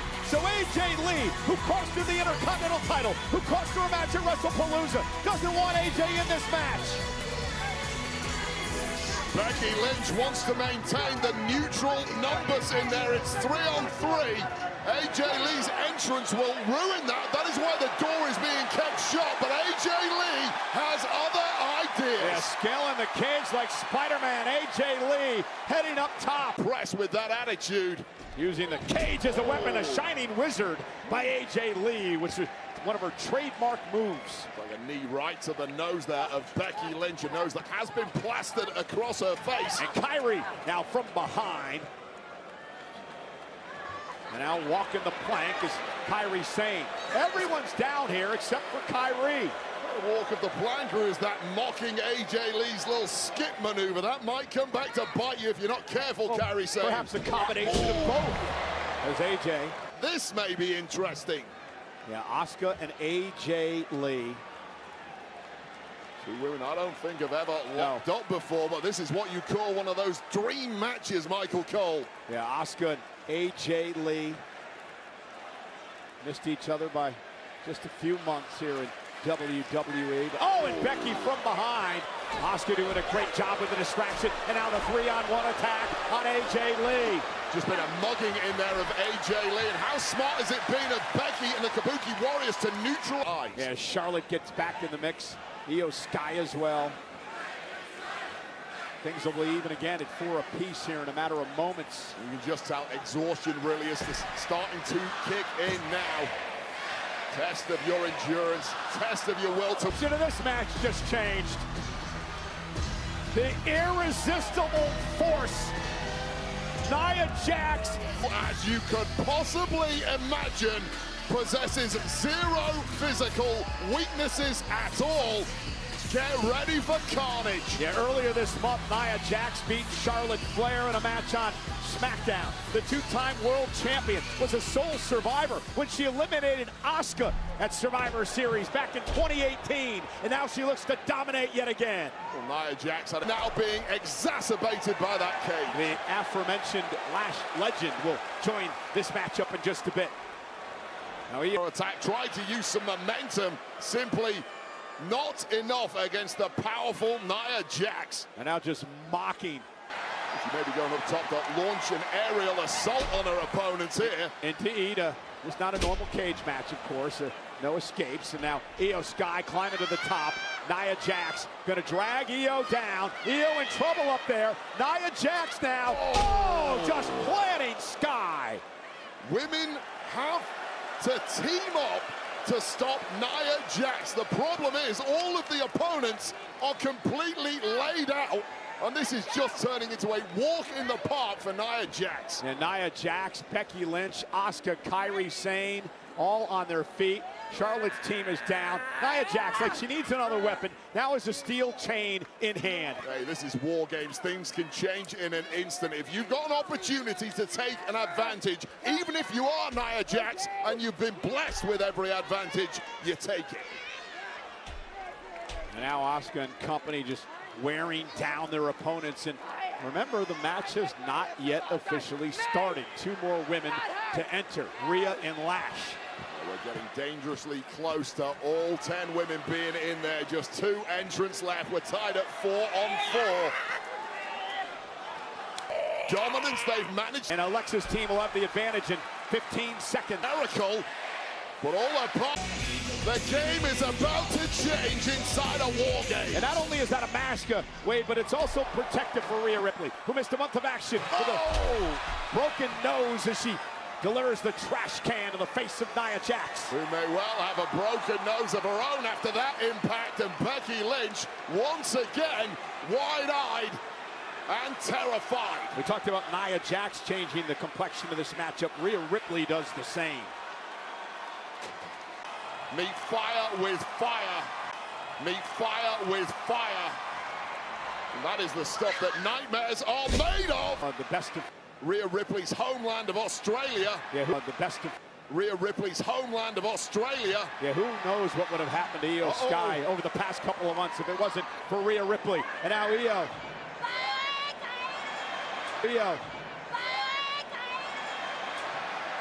What is it about Io Sky and trash cans inside of War Games?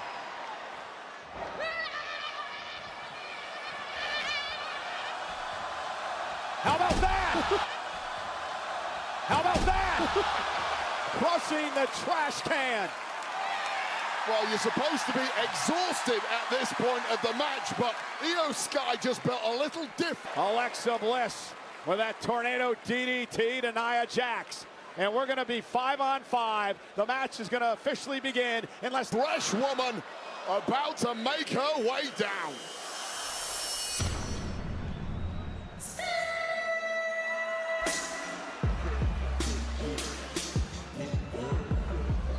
She is the powerhouse in her first match as an official member of the Friday Night SmackDown roster. Lash legend. She had a very interesting interview in The Takedown on SI this week. She talked about her mantra being keep grinding, bring something special. It's my first cage match, and I'm gonna show my dominance tonight.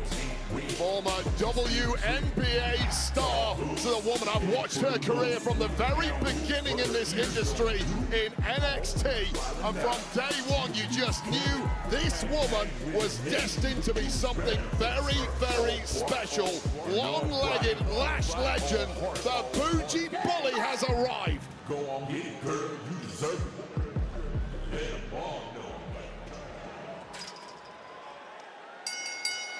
And now, let the War Games begin! Match underway. First team to pick up pinfall or submission will win War Games. Interesting, the referee now in the ring. None other than Jessica Carr, who's had major issues with Becky Lynch in recent weeks. Becky calls her Crooked Carr. Fast count Carr herself. There's no count involved tonight, thankfully, for Becky Lynch. Well, although the Bougie Bully Lash legend immediately dropping the hammer. Oh! Well, oh! But wait, there could be. I mean, if Becky Lynch is pinned, Jessica Carr would count the 1, 2, 3, right?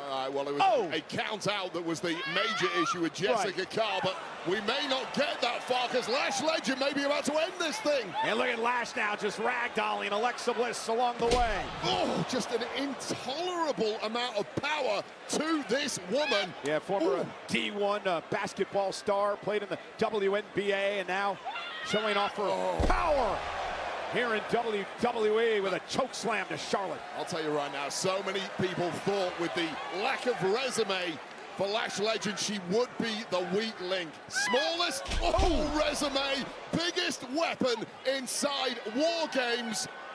Welcome to a major, major showcase moment for Lash legend. And the Bougie Bully Lash legend staring across the ring at the Eradicator. Think about the matchups these two could have in the future. And Rhea now with the right hand. Lash with one of her own. And now slugging it out. Power versus power. I have to give it an edge to Lash legend, but of course the experience factor majorly in favor of Rhea Bloody Ripley. And now Rhea lands on her feet, runs into a back elbow. Just cannot take Lash legend off her feet. Although staggering her now. And now, just planting Rhea, stacking her up off that power bomb, and then that big pump kick. And Lash into the cover. Hook of the leg, and Rhea's got a kick out at 2. Take another look at this legendary pump kick right to the jaw of Rhea Ripley. People who followed Lash's career will know she's beaten countless opponents with that. Not tonight, not against Rhea Ripley, but Ripley has been softened up now in a big way. You know, I mentioned that interview earlier. Lash said tonight is her moment to show the world that she is for real. Rhea Ripley, though, looking for the riptide. Now on Lash Legend, and Nia Jax going to help out her buddy, her newfound friend, Lash Legend. Talk about the experience being a major weakness for Lash Legend at this level. That is why you team up with this fellow superpower, Nia Jax, who has been around the block here many times. Major guiding light now for Lash Legend, and things are starting to really pick up in there. Yeah, critical moments now. We're in sudden death. This is overtime. First team to get pinfall or submission will win. Charlotte Flair up on the shoulders, as is Alexa Bliss. Nia Jax and Lash Legend deposit them into the cage. Now former tag champs. He breaks things up. It's perfect timing there from AJ Lee. Took the attention of referee Jessica Carr in the process, saving the match for her team, and it really is balanced on a knife edge now. And Becky Lynch with a manhandle slam to AJ Lee. That had to feel good for Becky, who now goes into the cover. Io Sky with a moonsault! And a kick out. Lash Legend also pulling her off the cover. And this is one of the difficulties at this point in the match. To try and get a win, there's almost always somebody on the opposing team there to break up pins and submissions. Now Lash and Nia working together. The hell are they concocting here? Io Sky now caught by both women. And Io, military presses here. So easy when you're that strong.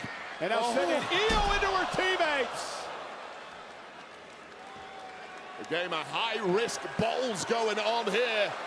And taking full control, Nia Jax, Lash Legend, and the rest of their team have a major upper hand now in War Games. Uh-oh, Asuka has Io in trouble. Kairi Sane gonna climb up to the top.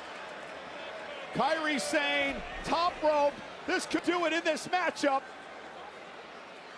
Kairi gonna fly. Kabuki special. With a chain in hand. Cover. Boom.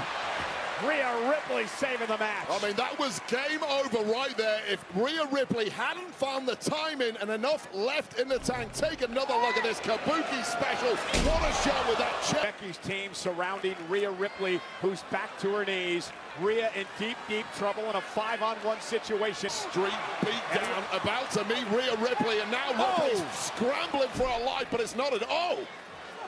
Oh goodness, Charlotte saved Rhea Ripley, and a miss now. The miss delivered to Legend. Friendly fire to Lash Legend, you're right. Charlotte Flair just barged her sometime enemy Rhea Ripley out the way, saving her, and it's cost Lash Legend. Asuka just misted her own partner. What a major bonding moment that was for Charlotte Flair and Rhea Ripley, who did not want to team together at all. That's the moment that Rhea Ripley realizes we are working together with a suplex and give you Twisted Bliss by Alexa. And this match has just turned around in the blink of an eye. And AJ's not tall enough. Without Io Sky in a trash can. This has become vintage Io Sky. From the top of the War Games cage. Io Sky! Oh my! Launching herself off the top with a swanton! Becky Lynch can't believe it, and guess what, Wade? Becky Lynch is the only woman standing for her team. And Becky Lynch ain't going anywhere. They can tee off at wait a second. Becky trying to turn and run away to the other side of the ring. Now remember, if Becky escapes here, her team's going to forfeit anyway. So if she gets out of the cage, she loses. Well, it doesn't look like take her medicine. Doesn't look like they can win this match from here. Anyway, 4 down. It's 5 against 1 here. Becky Lynch had the right idea, perhaps given up, but not being allowed out. Riptide. And AJ Lee now into the Black Widow. Becky's felt this before. The Black Widow. Becky taps out. AJ and company win War Games. Here are your winners by submission. The team of Charlotte Flair, Io Sky, Alexa Bliss, Rhea Ripley, and AJ Lee. Well, that is just how quickly War Games can do a complete 180 as the celebrations begin here in San Diego from the upper hand. Now with the poison mist passed out of the way, straight into the eyes of the bougie bully Lash Legend. That was the turning point, and this is the most spectacular moment of the match. Trash can in hand, over the head, and one swanton later, completely dropping the field and set for one Becky Lynch. And as Becky Lynch tried her best to escape, she was denied, and the rival team teed off at will. One riptide here, followed shortly thereafter by AJ Lee.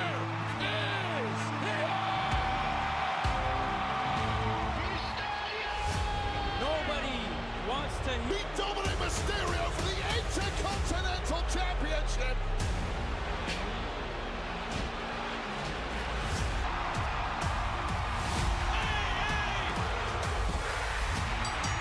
the empty spot on the mantle place. So I want a rematch for my Intercontinental Championship. You had your hope. Face me and take a chance at making history. John, I'm going to put an end to this retirement. I am going to take back my Intercontinental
celebrities, and guess who's hanging out at ringside, Wade? My guy, my buddy, Lil Yachty, the multi-platinum, two-time Grammy-nominated rapper and singer, is here tonight. You were dancing to all his music last night at the bar, Cole. How about Adriel Favela is a Mexican-American singer? Yes. The former unified world heavyweight boxing champion, Andy Ruiz, from just 2 hours from here in California. And Jeremiah Estrada, pitcher for the San Diego Padres, who play right here in Petco Park.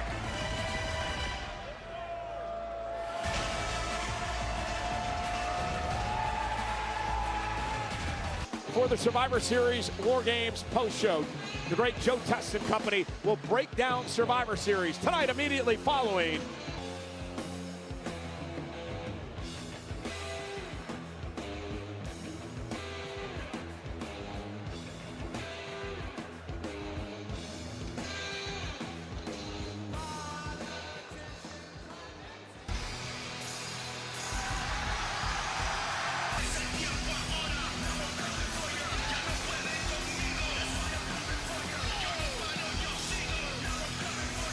Greatest luchador in the world, Dominic Mysterio, carrying the AAA Mega Championship. Tonight looks to regain the Bred of the Judgment Day. Oh, the hometown kid himself, still gleaming with gold. May double that amount tonight if he's successful. But what a standing ovation. Doesn't always get that, but did get it tonight here in his hometown. The women focus, San Diego must love this kid. Well, history does not bode for years since back in 2001. Dominic Mysterio, a fan of the San Diego Padres, been to this stadium numerous times in his life. He once threw out the first pitch here. It only feels right to be here in San Diego tonight because it's all about me. It's not about John Cena. Well, John Cena beat Dirty Dom in John Cena's hometown of Boston several weeks ago. Now, that was an impromptu in Dirty Dom's hometown where Dirty...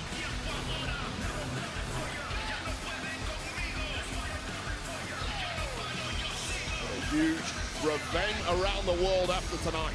Dominic Mysterio said, I haven't even peaked yet. No moment is too big for me. Simply undeniable. Dirty Dom just gets better week upon week, much to the chagrin of his haters like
leather and minks. I spent 20 plus years seeking knowledge of self. So for now, Mark Bred is living life. The franchise will shine now.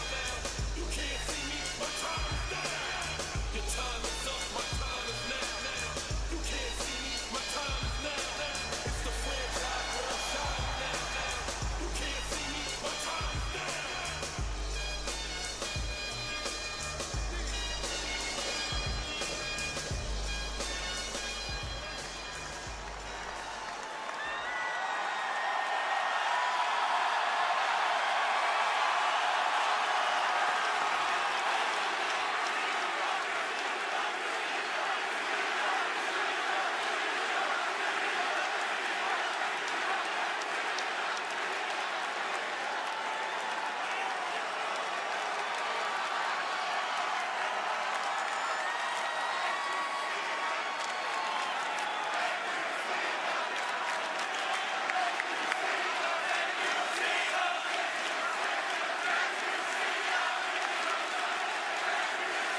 The following contest is scheduled for one fall and is for the Intercontinental Championship.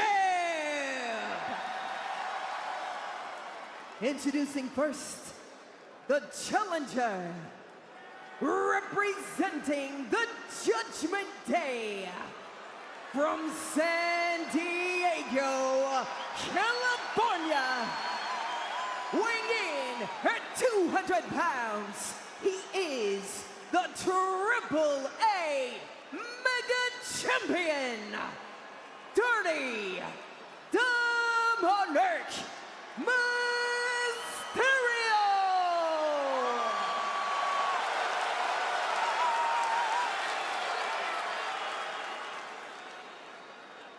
And his opponent,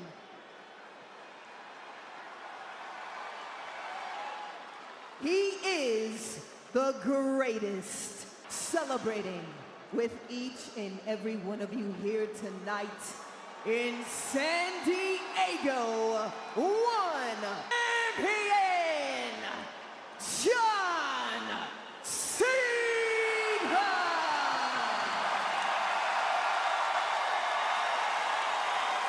Ladies and gentlemen, for the 177th and final time in his career, John Cena performs at a WWE Premium Live event. He has 100 wins at PLE, second only to The Undertaker. And it is a privilege of myself and my partner Wade Barrett to be here at ringside tonight to call this very special event the final time that John Cena will perform at a WWE PLE, a place where he has offered us so many memories over the years. And we're underway. Cena defending the Intercontinental title against Dirty Dominic Mysterio. Dominic, of course, adorned.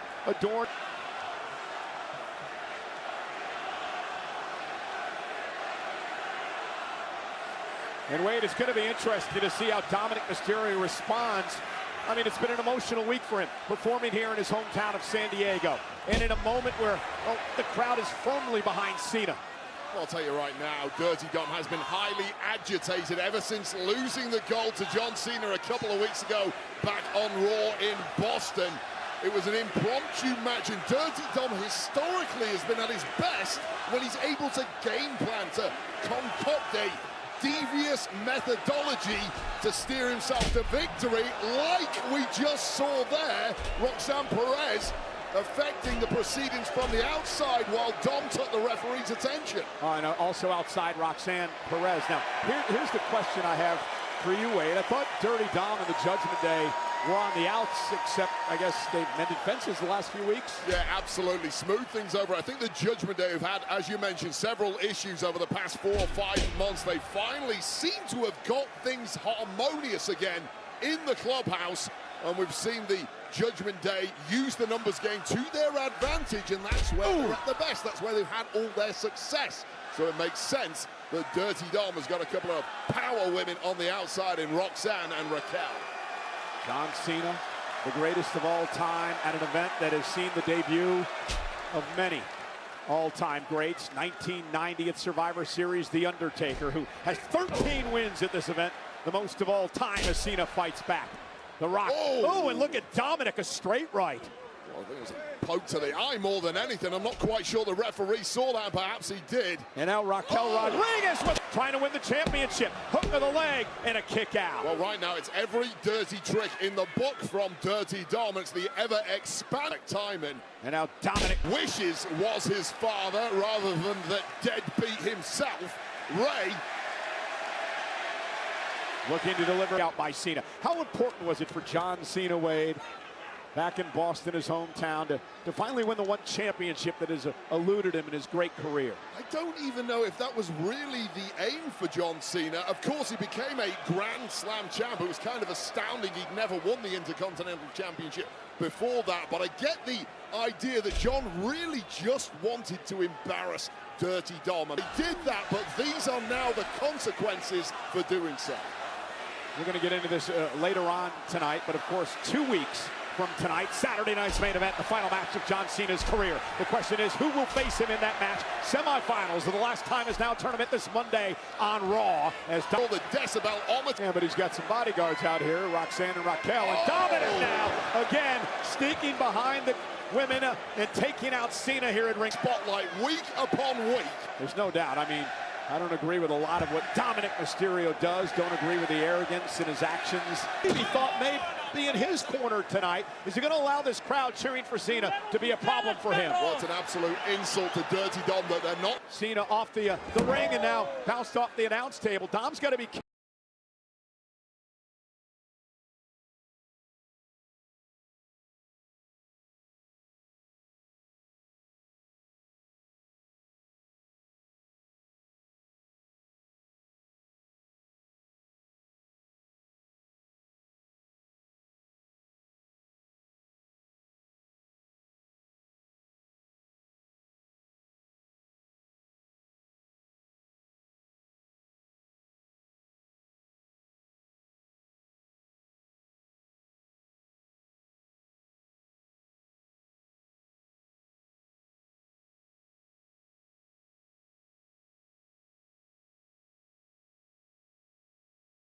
Keeping a very close eye on the ref. Look at this. You see this, an ugly landing there for Dom. You know who's going for that. Just didn't pull it off like he wanted to. He came crashing down hard. Well, John talking to Chad Patton about the situation, whether Dom can continue or not. John looking concerned. I don't think he would want to end his final ever PLE match in this manner. A question mark on the health of Dom. Guys, this thing's a medic! Oh. Yeah, this didn't look good. The official calling for the medics to come out here and check on Dom. Never want to see anyone injured, especially in a moment like this. And someone as tough as Dirty Dom, too. You see that grims on his face. That's everything you need to know right there. So take another look. Watch how he lands on his shoulder here, very awkwardly.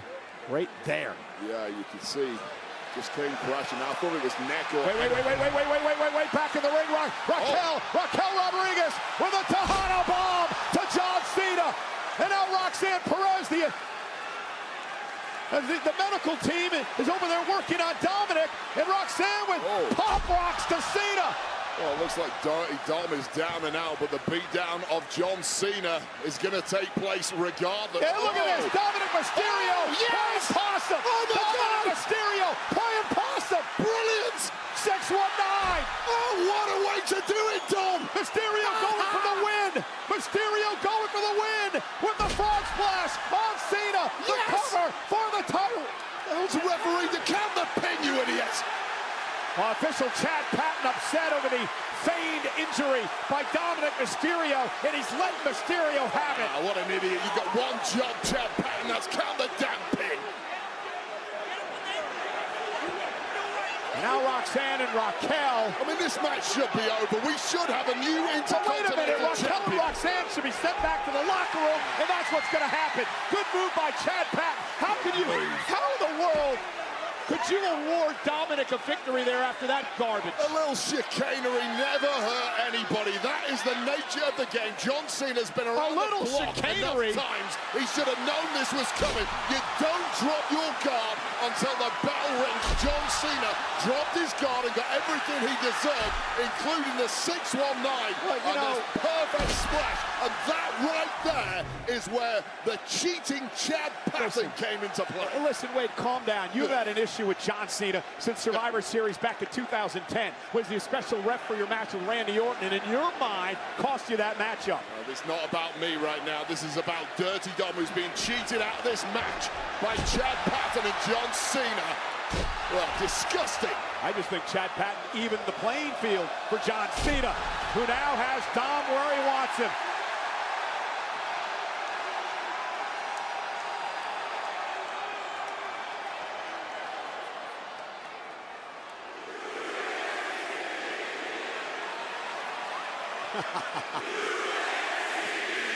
Crowd a bit premature there. Cena perhaps for the final time, and a PLE with a 5-knuckle shuffle.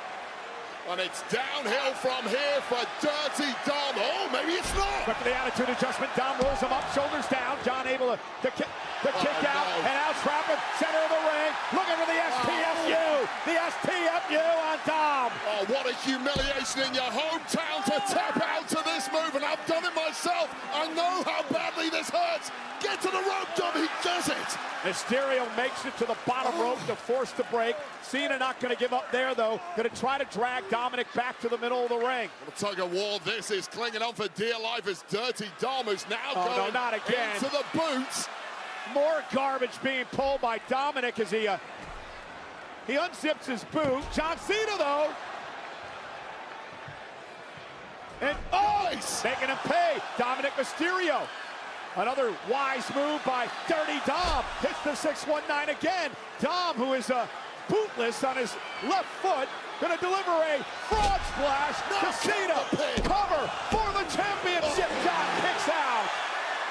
Oh, what a roller coaster we have been on the past 3 or 4 minutes of this matchup. I thought Dom had won it, then he lost it, then he won it again. I have no idea where this one is going to swing next. Over 45,000 looking on tonight. John Cena's farewell to WWE Premium. Has Dom on his shoulders for a... Oh, wow. And this is just a kill shot from John Cena. The perfect attitude adjustment. A tightly hooked pin. But Dirty Dom, he's not going to be denied tonight. Not when it's his Intercontinental Championship in his hometown. Wade talked about this on the Countdown Show, the importance of Cena winning tonight to defend the Intercontinental Championship in his final match in 2 weeks. The prestigious title held by dozens of WWE Hall of Famers, a stepping stone to greatness in this industry. A right hand now by Cena. Dominic going to deliver a right of his own. Andy Ruiz, former World Heavyweight Boxing Champ, looking on at ringside. Got to be impressed with some of these shots. Indeed, with the ability of both men. Well, that was inadvertent. Dominic moved out of harm's way. Exactly. He doesn't want that. Taps out, makes it to the ropes. None of it matters because there's no official. J.D. McDonough, Finn Balor, Judgment Day, on their way to the ring. Nice. Well, calling on the numbers game is Dirty Dom. We talked about how he'd smooth things over with inside the clubhouse. Come on, this is ridiculous, Wade. First Raquel and Roxanne. Now JD and Finn. I mean, it is Bethany's up. Finn Balor now for the coup de grace. Nobody home. Moving out the way, and John Cena somehow by the skin of his teeth getting out of danger. Oh, God, no way. He's got that look in his eye hole. You got to be kidding me. John Cena. A double attitude adjustment. I don't care what they say. John Cena. And now Dominic Mysterio. What does he have in that dirty, wicked mind of his? All thoughts coming his possession once again, and the referee still down. Which will allow Dominic to use the stalking the champion. Crafty and as calculating as they come. Oh, Cena, though, able to duck underneath it. Cena with an AA to Dom. But again, there's no referee. Now calling perhaps for an extra official to make their way down. That is a long... Oh.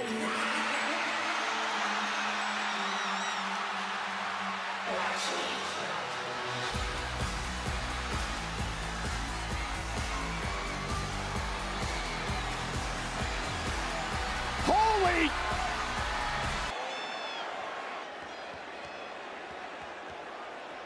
Oh, no! What the hell was that for? Liv just slapped the man who we thought was her boyfriend.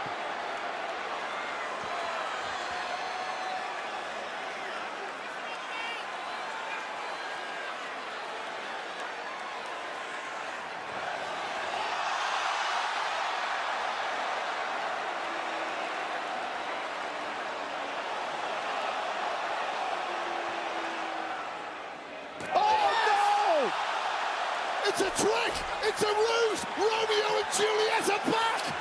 We know what happened to them. Dominic with a 619.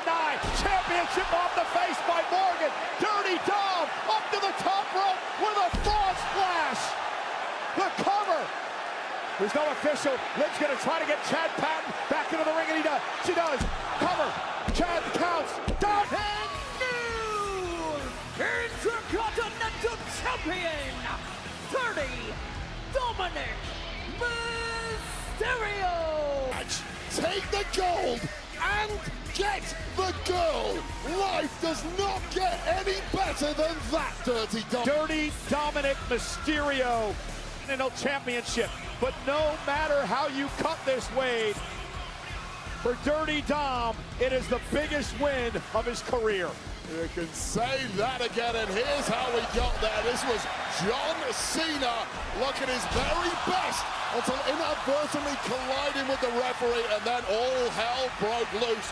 Judgment Day heading out to help Dominic Mysterio by putting the boots to John Cena. What an effort it was. And then later on, after taking care of them, Liv Morgan, it appeared, had turned on her boyfriend, Dirty Dom, after returning from months away with injury. I thought John Cena had found himself a new woman. That's a married John Cena. However, that look in the eye of Liv Morgan told a different story. One low blow later, Dirty Dom picking up momentum, 619, followed by the shot with the Intercontinental Championship. And then the kiss of death for John Cena's Intercontinental Championship reign. Hurry up, Chad Patton, you've already screwed this up once. There's the one, there's the two, there's the three, and there is the greatest Intercontinental champ of all time. Things are about to get messy with Dirty Dom back on top and Liv Morgan by his side. The future is now for the new Intercontinental Champion, Dominic Mysterio.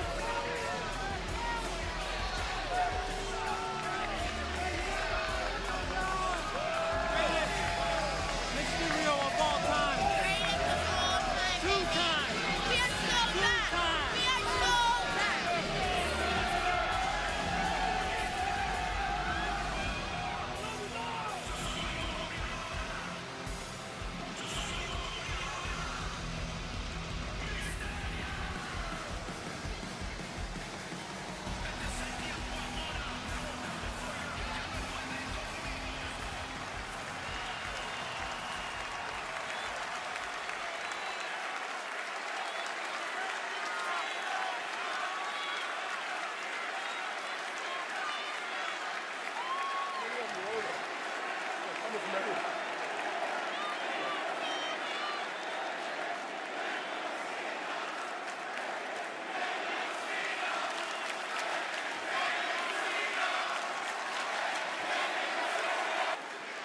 Next. Next.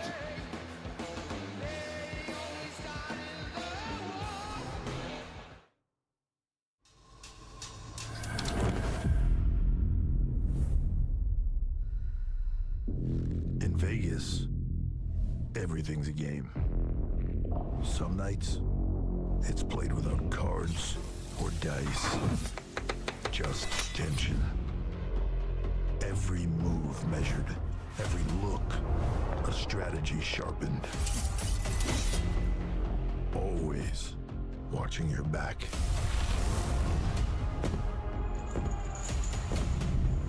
Prepared for anything. Never knowing who the real threat is.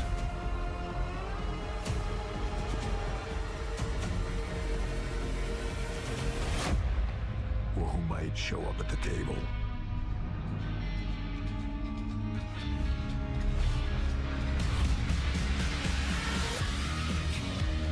It's anyone's game.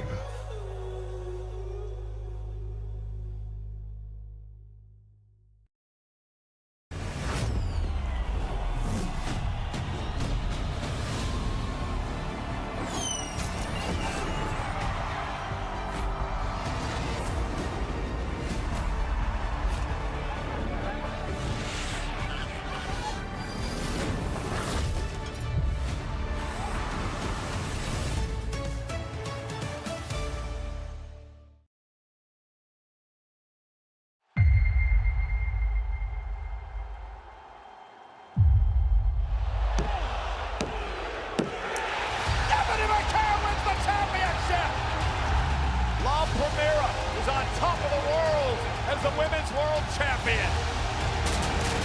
This is a coronation.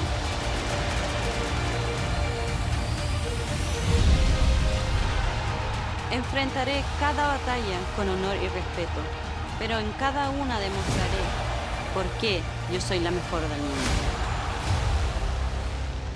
Can I just say that I'm really proud of you? I mean, you and I have only been friends for a few months, but in those few months, you have taken this division by storm.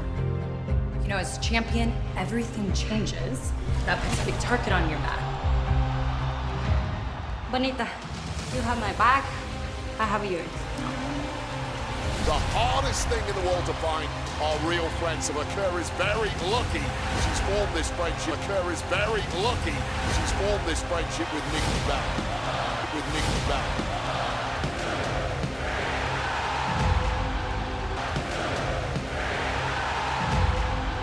So I just want you to be cautious because anyone can take you out. Anyone can take you out. Oh!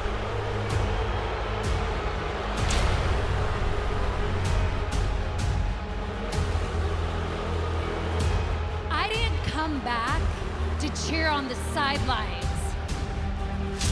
Nikki, you let me trust you, and you became my friend. And then, you betrayed me.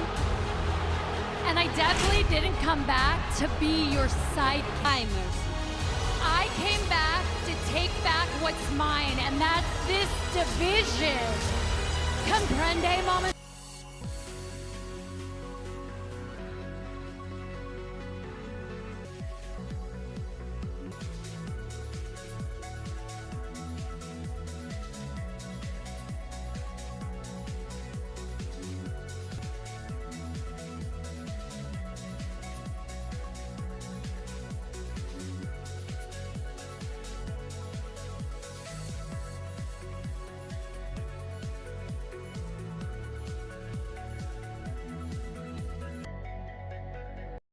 Rated T for teen.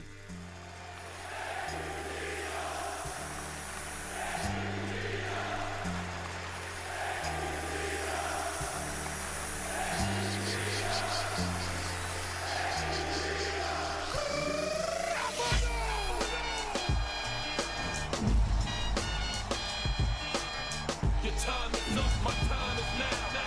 You can't see me, my time is now. It's a franchise where I'm shining now. You can't see me, my time is now. In case you forgot or fell off, I'm still hot, knock your shell off. My money stacked fat, plus I can't turn the swell off. You can't see me, my time is now. It's the franchise where I'm shining now.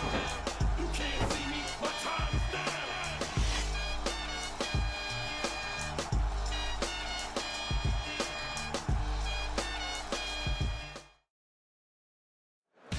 WrestleMania returns to Allegiant Stadium in Las Vegas on Saturday, April 18th and Sunday, April 19th. Combo and individual event tickets are on sale now, exclusively at Ticketmaster.com.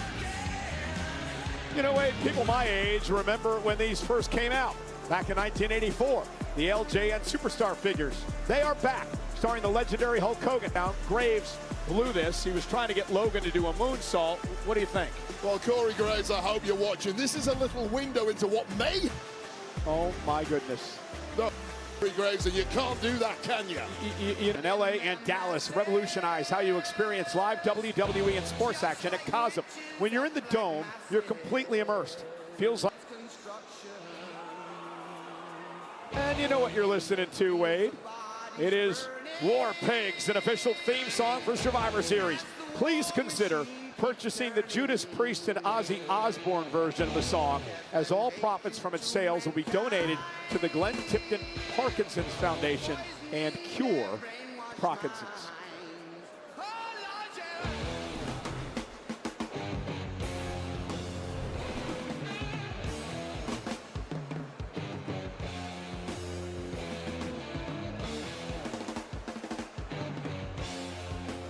Mad Dogs and Englishmen, they go together well, don't they, Michael Cole?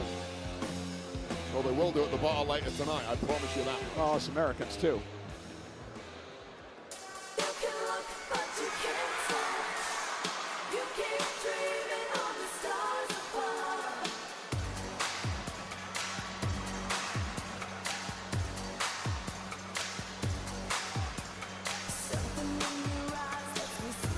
The WWE Hall of Famer, Nikki Bella, new attitude in tow. She told Good Morning America this week that it is Nikki's time. She wants to show her young son, Mateo, what she can do in the ring, and that's capture the Women's World Championship.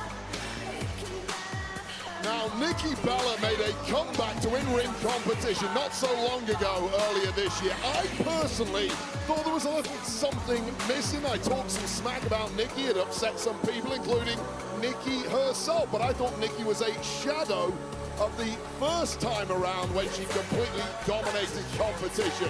That was never going to work for someone as accomplished as Nikki Bella. You're not here to make up the numbers. You are here to stomp this generation and win gold. And it looks like Nikki Bella has had a little change of attitude. And for me, it is going to lead her to gold tonight.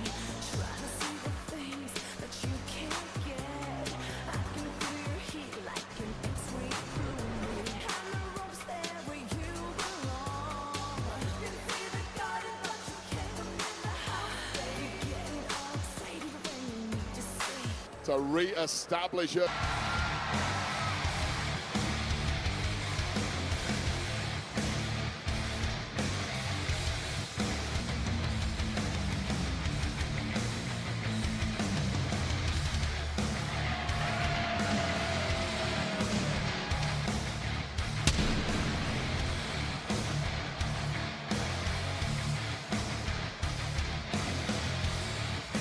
She is a dark angel, Vaquer, who won the title at WrestlePalooza in a match against Io Sky. She went to Crown Jewel in Australia to knock off the then WWE Women's Champion Tiffany Stratton. She took out Raquel Rodriguez a couple of weeks ago. And tonight, for the first time in WWE, inside a stadium in front of over 45,000, Stephanie Vaquer defends the championship against the WWE Hall of Famer. Well, life changed very quickly indeed for Stephanie Vaquer when she became the Women's World Champion. She had one friend backing her up. That was Nikki Bella, looking out for her, protecting her, stepping up to the likes of the Judgment. The prize on the left shoulder of La Primera, the Women's World Championship. And when the moment was right, Nikki Bella, the Women's World Champion, Stephanie Vaquer! You know, Wade, you mentioned a moment ago about how you were lambasted by many of the Bella Army because of some of the remarks you made about Nikki Bella. However, it seems like Nikki took some of those remarks to heart with this new attitude. The fact that she wants to win the Women's World Championship, and she's going to do it her way. well, that's because sometimes the things we say on commentary that are the most hurtful are actually the ones that are the truest. And I think after a little bit of time, and wasted a little time, saw that, and this is just a completely different woman now. This is the Bella of old. She is back, and she is hungry for gold, and I love it. I applaud Nikki Bella for this new approach. And what a veteran move by Nikki. She saw Stephanie turn her attention away momentarily, and Nikki Bella pounced on the champion. Remember, Nikki is a two-time Divas champion. At one point, Helble simply did not play nice, because playing nice did not get you what you wanted. She sees the current era and the likes of Stephanie Vaquer and how everyone's friends, and she sees them as simply too soft to survive the kind of era that Nikki Bella came up in. It's going to be telling tonight if that toughness of Nikki Bella leads her to the gold. Well, you never can tell what's going to happen over the next few years in Stephanie Vaquer's career, but you got to admit, if she keeps it up, she'll be a Hall of Famer one day. To get to the point that the likes of Nikki Bella have already been at. Kick out. Yeah, but think about what Stephanie's accomplished just in a few short months. I mean, she beat Io Sky, probably the best wrestler on the planet today, right? She knocked off Tiffany Stratton at Crown Jewel. Tiffany hadn't lost a match all year. Yeah, and if she continues to do that for the next 5 or 6 years, she'll have the kind of resume that Nikki Bella put together 10 or so years ago. But right now, it's not looking good for the champ. I agree with you, Wade. You have to have a sustained run here in WWE. And Nikki Bella could be closing in on her first Women's World Championship. Just look how confident Nikki Bella suddenly looks. This is 3 weeks ago, she wasn't anything like this. She was propping up another superstar. She was the backing dancer for Stephanie Vaquer. If you're Nikki Bella, you are way too... Nikki slamming Stephanie Vaquer in the center of the ring. Love watching it, perhaps finally realizing that coming back and playing nice was never going to get her to where she wanted to be. And people like Nikki Bella only want one thing to Stephanie Vaquer over the past several months, giving us some insight into the weaknesses of the champ. Cover now and a kick out. And breathing heavily, and she's completely suffocating the champ right now, who has been dominant over the past 20. Stephanie Vaquer, thus far, has not had any answers at all. Nikki Bella, she's looking for now. Vaquer now. Vaquer, that armbar locked in. She's got a 5 count before she breaks, and that could turn things around. Well, Vaquer was hurt. Nikki Bella just buying it. And again, a better move. Nikki went a Vaquer, but no, Stephanie gonna roll her off. Shoulders down and a kick out by Nikki. You cannot take you that much time against the competitor as good as Stephanie Vaquer. Back. Close mine. Could be the big one. Yeah, don't say anything about this, Wade. And rolling out now to the apron. And damage done, I believe. Looking for the SVP. The Stephanie Vaquer bomb. The knee right to the spine. Is it enough to put her away? And a kick out by Nikki. Yeah, Nikki Bella was never going to give up easily in this kind of match, but that was a hard landing for Bella on the back of that surgically repaired neck of hers. And now Bella is starting to struggle. An incredible scene tonight. Over 45,000 at Survivor Series. Nice. Nikki Bella trying to wrestle the Women's World Championship away from Stephanie Vaquer. Powers of recovery there from Nikki Bella, bouncing back just when it mattered. Here we go, Cole. Looking for the rack attack 2.0, nothing home there. Now, Stephanie rolling out of harm's way, now into the corner, follows it up with a clothesline. Vaquer takes out Nikki at the knees. Both women have their big hitters of their opponents, so well scouted, ready to counter, but you can't counter that. That Meteora into the corner. Now groggy as you like is Nikki Bella, woozy. Or perhaps taken to the skies. Nope, not quite. Maybe she was going for that corkscrew splash that's put away a number of opponents. And Nikki launching herself with a kick off the second rope. To the jaw of the champ there, and the jaw has been rocked. And now Nikki Bella. Oh, looking to put Stephanie away. Rack attack 2.0. Cover. Hook of the leg on the champ, who gets her foot under the bottom rope.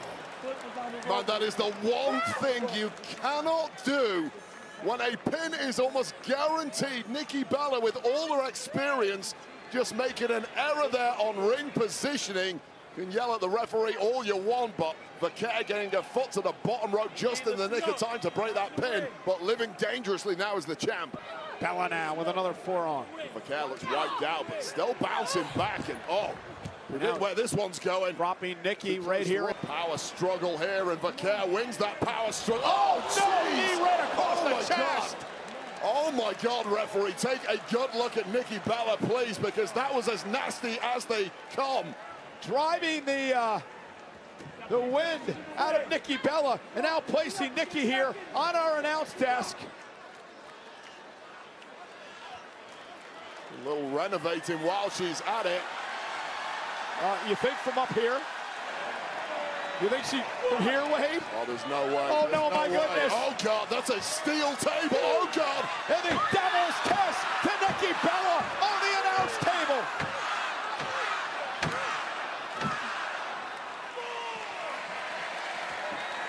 Well, that has to be the most impactful devil's kiss we have seen yet.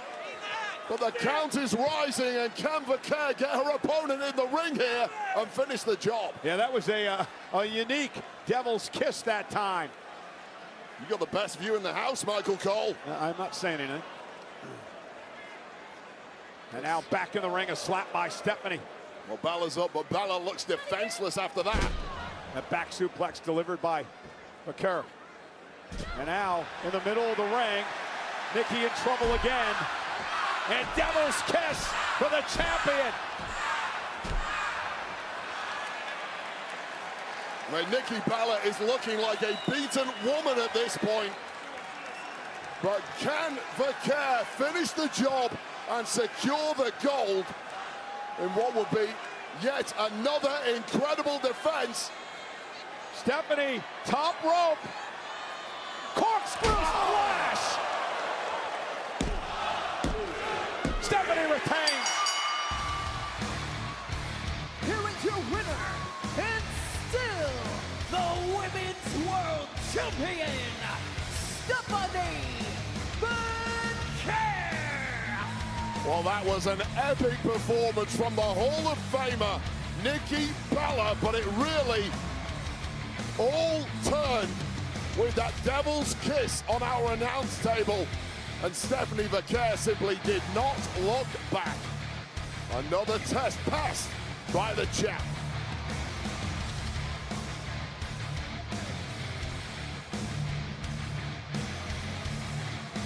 So Wade, I've never been this close to the devil's kiss before. And the smile has not left your face ever since. Well, there will not be a smile on the face of Nikki Bella for a long time after taking this much punishment on our announce desk. Remember, this was just the first of 2 devil's kiss applications to the face of Nikki Bella, who just looked like a corpse at this point, and perhaps even straight after that move could have been pinned, but why not ensure the victory with this corkscrew splash? And Stephanie Vaquer's arsenal clearly knows no bounds. She can do it all. Hard-hitting, technical, high-flying, the sky's the limit for the women's world champ, Stephanie Vaquer. Another notch in her belt. This time, she adds a Hall of Famer to her resume. The women's world champion on top of the world.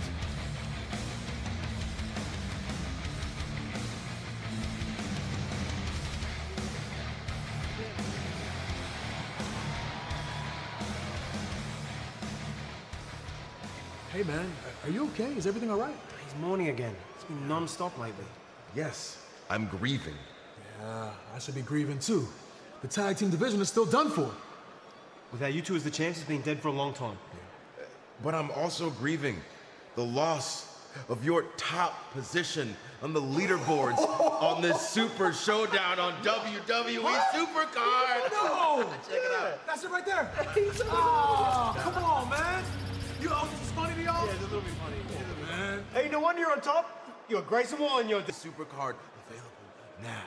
And thank God for that. Working, man. Woo. The flavor that hits hard. Light up your night with Mad Dog by MD 2020. The grab-and-go can built to quench and power up your pregame. Well, she had turned her back on her boyfriend, Dom. Liv Morgan, they told a very different story. Trickery, chicanery, and a major low blow. And this got Dirty Dom back up. 1619 championship shot to the skull. Now remember, the ref was that prize possessions. Liv Morgan. That this matchup ended this way for John Cena, but there's one more match remaining. John Cena, who from tonight at Saturday night's main event. The last time is now tournament Wade heads to Monday Night Raw in the semifinals. Yeah, cannot wait for this. Jey Uso, the main event man himself, taking on the megastar LA Knight, and Solo Sikoa against the ring general Gunther. That is on Monday Night Raw. And a reminder that next Friday night on SmackDown in Austin, Texas, will be the finals of the tournament to determine who meets John Cena in his final match of his career. 2 weeks from tonight, Washington, D.C., Saturday night's main event. And speaking of main events, it is our main event of Survivor Series. And folks, there's really nothing more to say, except we are going to war.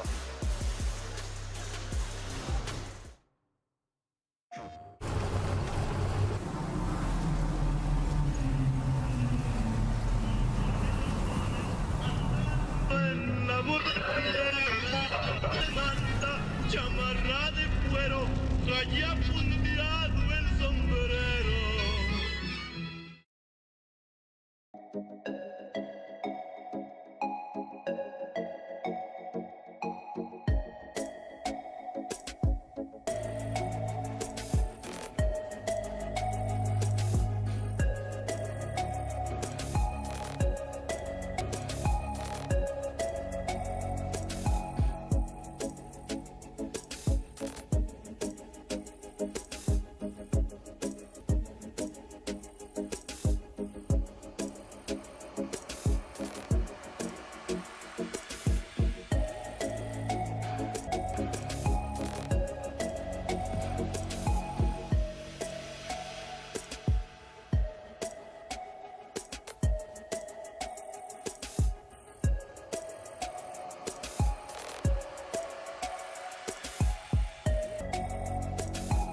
Montreal.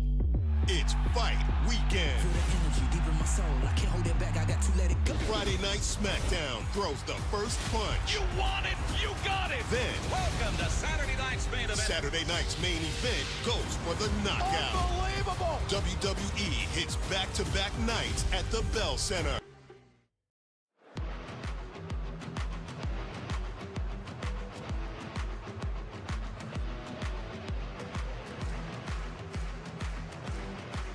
Beautiful shots of downtown San Diego. Beautiful Petco Park, home of the Padres. One of the most incredible venues I've ever witnessed here in WWE. And a bunch of celebrities here tonight at the 39th annual Survivor Series War Games as we prepare for our main event.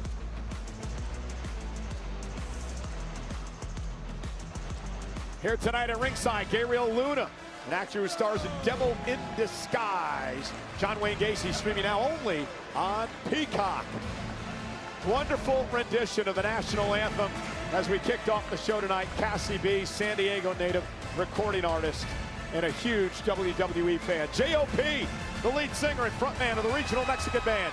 Carissa Regida is here tonight. And there she is. Topanga's here. Danielle Fishel. Massive WWE fan. Dreams come true in unexpected ways. And for two lucky fans, their night is about to change thanks to Xfinity. This was earlier today. This fan had no idea this was coming.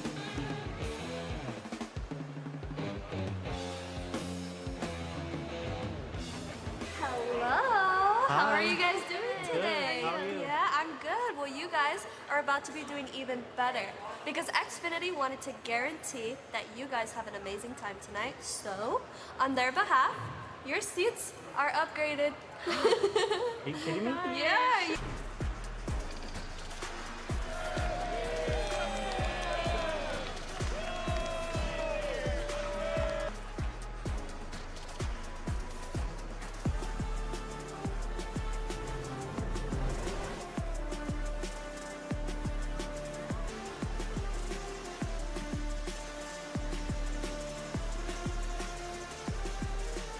Ladies and gentlemen, attendance record of 46,016.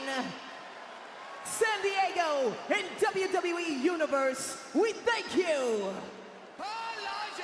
I'll tell you, Wade, pretty incredible.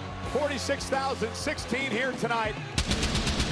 9 years of Survivor Series, and this is the largest crowd of all time. Yeah, and judging by that decibel-ometer we saw, they've also been the loudest Survivor. Oh, we got our main event coming up, and immediately following the main event, want to invite you to join Joe Tess and the crew for the post-show, available, of course, on Thing Down. Wade, you ready to go to war? I'm ready to watch other people go to war. Come on, let's not get crazy.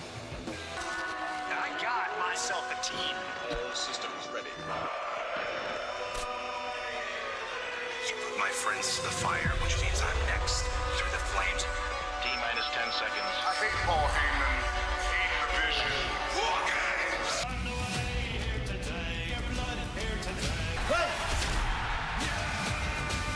At War Games, count me in.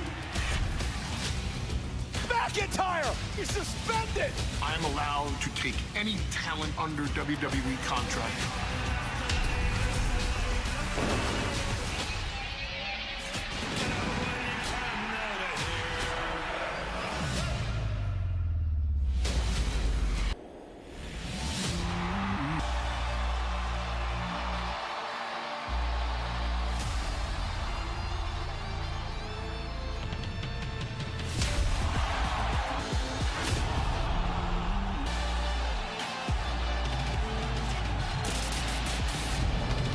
It's all-out war with the entire roster.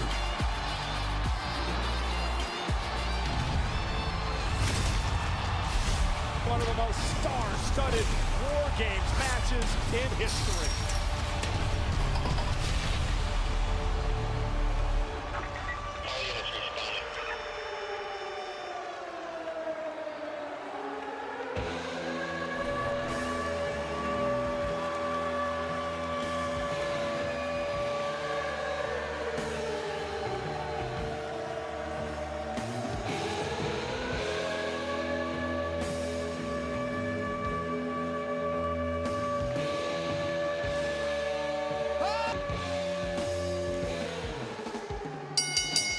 The following is the men's War Games match! Advantage team will be released to enter the match after a 3-minute...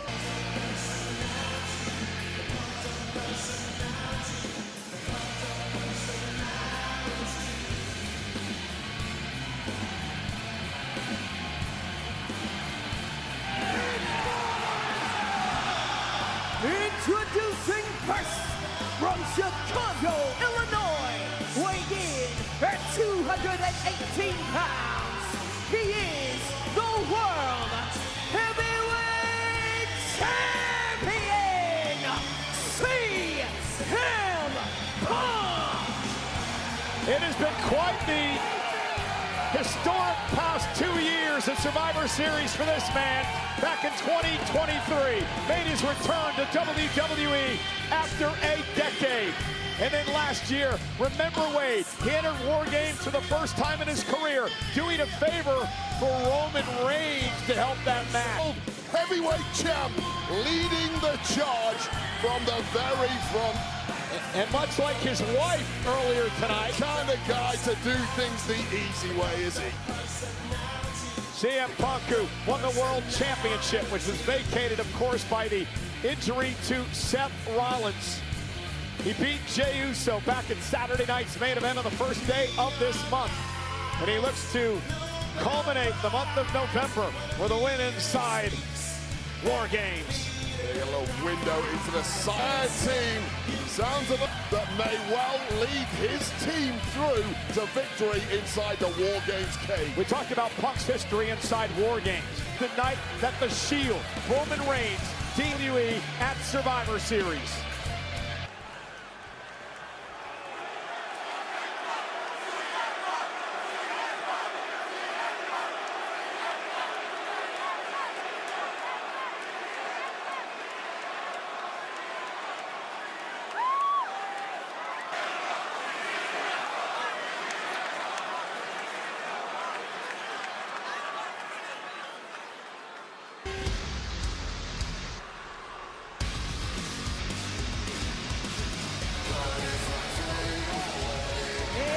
Opponent from Atlanta, Georgia, Breaker!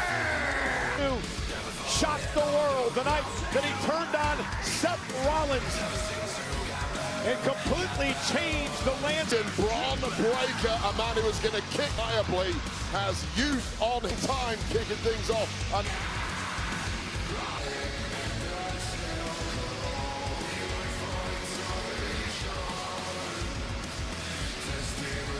up back at NXT a number of years ago.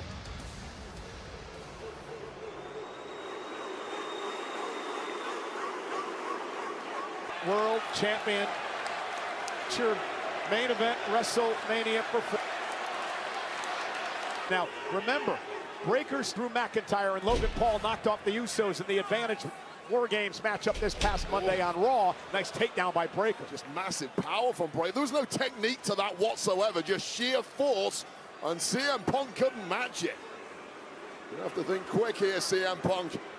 You're going to get eaten alive before the numbers game also eats you alive. And now just the powerhouse just having his way with Punk, and now Breaker, who's very animated in the ring. I've said before, probably short of Happy Meal. I wouldn't go that far, certainly not within earshot of Braun Breaker, but I will agree that Braun Breaker has zero respect for perceived leaders or power structures in this industry. Braun Breaker is here to take this kingdom for himself. Doesn't that sound familiar with the man that he's in the ring with? These two have locked up numerous times over the past 12 months. The Vision have been a major thorn in the side of CM Punk. And look at that Breaker now. The slamming Punk. No pinfalls here. This is just about beatdowns. War Game match doesn't officially begin till all 10 men are in the ring. Bristle with fear every time I look at this explosive human being that is Braun Breaker. And Punk could be looking at a future contender for his championship. And Breaker with breakneck. CM Punk, that was super. CM Punk blocks as well. Tell you right now, we've seen CM Punk time and time again take on Big Bad, beaten down for about 90% of the match, but still managed look to at cling on Breaker. and win. Oh my God. Military pressing CM Punk with ease, but Punk, though, able to slide behind and now deliver a kick to the hamstring. Great strategy by Punk. Take the power base away from Breaker. Right, you got to hit and move if you see CM Punk. Don't get too close to Bron Breakker for too long. You simply cannot win the power game. Yeah, Punk needs to. In here just shows exactly the kind of out of the air and just tossing him with ease. Yeah, throughout CM Punk's career, despite the litany game before our eyes. I mean, Breaker's got everything, right? No doubt about it. He's got everything but a world championship, and I would not bet on him not changing that soon. Well, CM Punk's not going to give that title away easily. Everything he went through to climb the mountain to finally win the championship, and another throw by Breaker. This is just pure dominance at this point, and we've had the flurries from Punk. And Wade, the problem now for Punk is this. He's getting... Yeah, we're going to get the tenacity and the fortitude of CM Punk tested here. You really need to get the upper hand if you're CM Punk. You lose this thing for your team. Yeah, and that's part of the problem with youth, that enthusiasm of Bron Breakker. You sometimes get Diego trying to rally CM Punk. Well, they better start rallying him because Breaker's getting some help here in 10 seconds.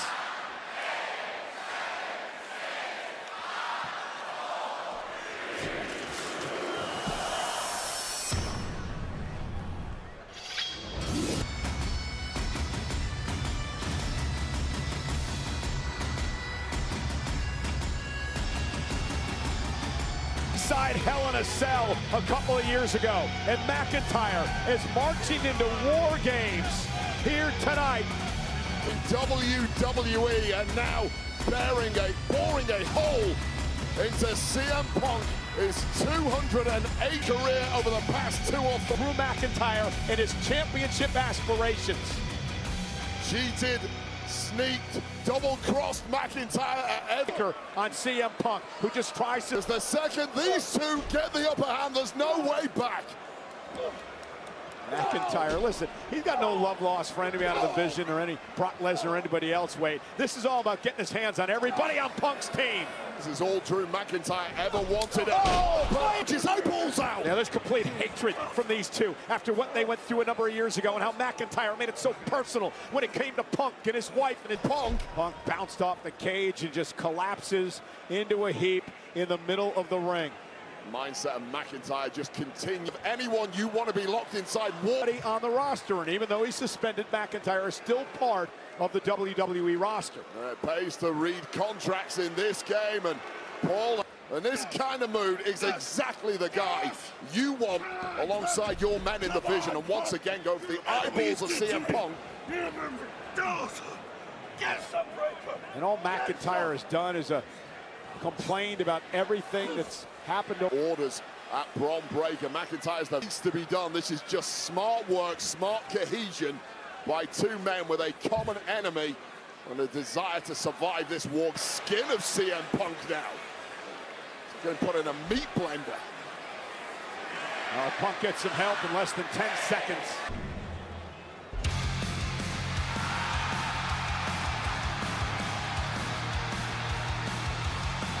July 4th, 1987. The NWA battling it in Omni in a matchup created by Cody Rhodes' father, the American Dream, Dusty Rhodes. And Cody Rhodes said this match is meant for him, but McIntyre doesn't want Rhodes in the ring. He doesn't want to let Cody Rhodes in the ring. He wants to finish tearing CM Punk apart first in 2-on-1. And now Punk going to climb the cage, and I should say Rhodes going to climb the cage. Well, QB1's throwing a Hail Mary here. Oh, wow! McIntyre! Cody Rhodes! CM Punk has been busted open, not quite sure where that happened, and an inadvertent elbow from Cody Rhodes. And I'm going to say this earlier, this team of Cody Rhodes is a psychiatrist. Ambitions, forget your opponents for just 1 second if you can. History's taught us the biggest threat can always... And Punk now going to deliver that clothesline and bring McIntyre down. Oh, heart attack action right there, perfectly executed. See that cut above... CM Punk's got a cut of his own to match Cody Rhodes's. And now Punk! Oh, God! sickening. Oh my God. Now Rhodes turns his attack to McIntyre. Punk back on his feet as well. Punk and Rhodes working well together after that early mishap. Oh my God, please check on Bron Breakker. That was as nasty as they come, but that man is double tough as the war continues in here. Let's take another look at this. This was so ugly. Bron, you see, tries to rotate, but basically lands head first from an elevated height. Bron was matched, least of all perhaps Bron Breakker. Wow. That Doomsday device was paying homage to you-know-who, the Road Warriors, who were in that first ever War Games matchup back in '87. Dusty. The American Dream, Dusty elbow, and now just peppering McIntyre with those jabs. And now McIntyre and Breakker will have some help, and they'll have a 3-on-2 advantage now. Yeah, I'm worried about Bron Breakker, but send for backup. The doctor was just checking on Breakker to make sure he was okay. I guarantee he's not okay, but he's good enough. The man who, teaming with Drew McIntyre, won the advantage for his team this past Monday night on Raw. The megastar, the Maverick, Logan Paul, marching to the ring here tonight. The man who has been given very little respect from the WWE Universe, but those with a keen eye for talent in this game understand that Logan Paul is the real deal. And he had that speed of thought, clarity of mind that grabbed the advantage for his team. Logan Paul already paying dividends here in War Games. And now Logan Paul with a steel chair in hand. You just see Drew McIntyre again shouting the orders over to Logan Paul. Those two, of course, tagged together at SummerSlam successfully against the team of Jelly Roll and the Viper, Randy Orton. Some real cohesion, real respect between these two. Straight back to business now with Logan Paul. Wow! Oh my goodness! Well, they don't like him, but this man is box office, and he has freak athletic ability for days. Yeah, and he surprised everyone when he came out and joined forces with Bronson Reed and Bron Breakker on the Vision. And now Logan Paul, boxing background as well, unloading with the body shots to Cody Rhodes. Those titanium reinforced fists too. Straight to the midsection of Rhodes, but keep your eye on Cody here. That scramble to the top of the cage, and we are going to be duking it out at height. Rather you than me. Look at Cody Rhodes and Logan Paul high above the War Games rings. 46,000 looking on. Oh.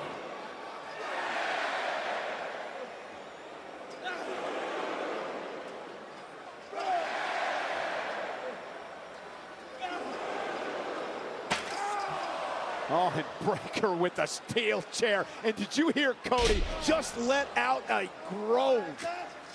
Oh, it could have been an incredibly ugly landing for Cody. He managed to scamper down, but there's nowhere to hide from the danger inside War Games. Certainly not with a resurgent Bron Breakker, steel chair in hand. Yeah, Breakker's team with a 3-on-2 advantage here. When I thought Bron Breakker was wiped out, I cannot believe he's even on his feet at this point after that Doomsday device. He looks as good as new. What the hell have they made Bron Breakker's neck out of? Whatever it is, I want some. Steel chair to the back, and now just using the cage as a weapon is Breakker.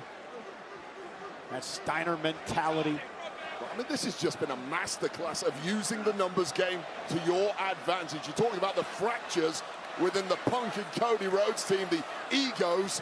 None of that is on show here with Drew, Logan, and Bron Breakker. They are working as a tight unit. And what's pretty amazing to me is the way that McIntyre's taken to Logan Paul. Peel, but that viciousness has been ramped up since linking up with McIntyre, and he's going to need it now because the numbers are about to go even. Yeah, Cody and Punk get some help.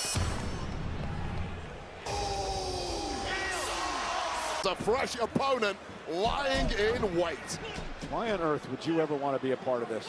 I wouldn't. Let me make that clear. Don't get any ideas, management. Wade Barrett is firmly retired. Hell no. Even at my prime, I wouldn't want to be in War Games. That's for other people. People like Bron Breakker. Breakker about to break Jimmy in half with that clothesline. He's cut from a different cloth. It's a cold, cold look in the eye of Bron Breakker, who causes devastation every single night in WWE. And the world champ Punk staggering back up into the ring, and now again in this fight, he started the match up against Breakker. They're looking for a suplex and connects now to Paul. And this is just the point when all superstars start looking a little bit raggedy in there, especially the guys who are at... Oh, wow, gee. Oh, my God. I'll tell you right now, Bron Breakker is an actual maniac. Well, you're not gonna... Take another look at this. A guy who I thought was potentially paralyzed about 10 minutes ago, jumping up to the top rope. That Breakensteiner by Bron Breakker. And now Logan Paul and Breakker just taking out their competition here. Just terrifying levels of physicality from Bron Breakker every time you see him in a ring, or out of the ring for that matter. Intensity personified when it comes to Bron Breakker. Think about the young talent right now in the ring. You saw Bron Breakker. What about Logan Paul, who's burst on the scene here in WWE the last couple of years? That when all 10 men get in the ring, you will win with ease, and that is one way to do it. 3 tsunamis against all 3 of their opponents who are in this match so far. You know, wait, Bronson Reed. I mentioned it, a coup that was pulled by Paul Heyman to get Bron Breakker and Bronson Reed as part of this new group division. Well, not looking for style points at all, just looking to flatten their opponents. And if you're picking 2 of the brightest futures in the game, you pick Bronson Reed, you pick Bron Breakker. Paul Heyman does not make mistakes. Well, he calls himself the Tribal Thief. We've got some tag team cohesion in there between the division. These guys have looked unstoppable since linking up under the tutelage of Paul Heyman. Well, cutthroat aggression. Yeah, finally some help for Cody and company. It might be oh, goodness. Looking at what we're seeing in the ring, it could be over already.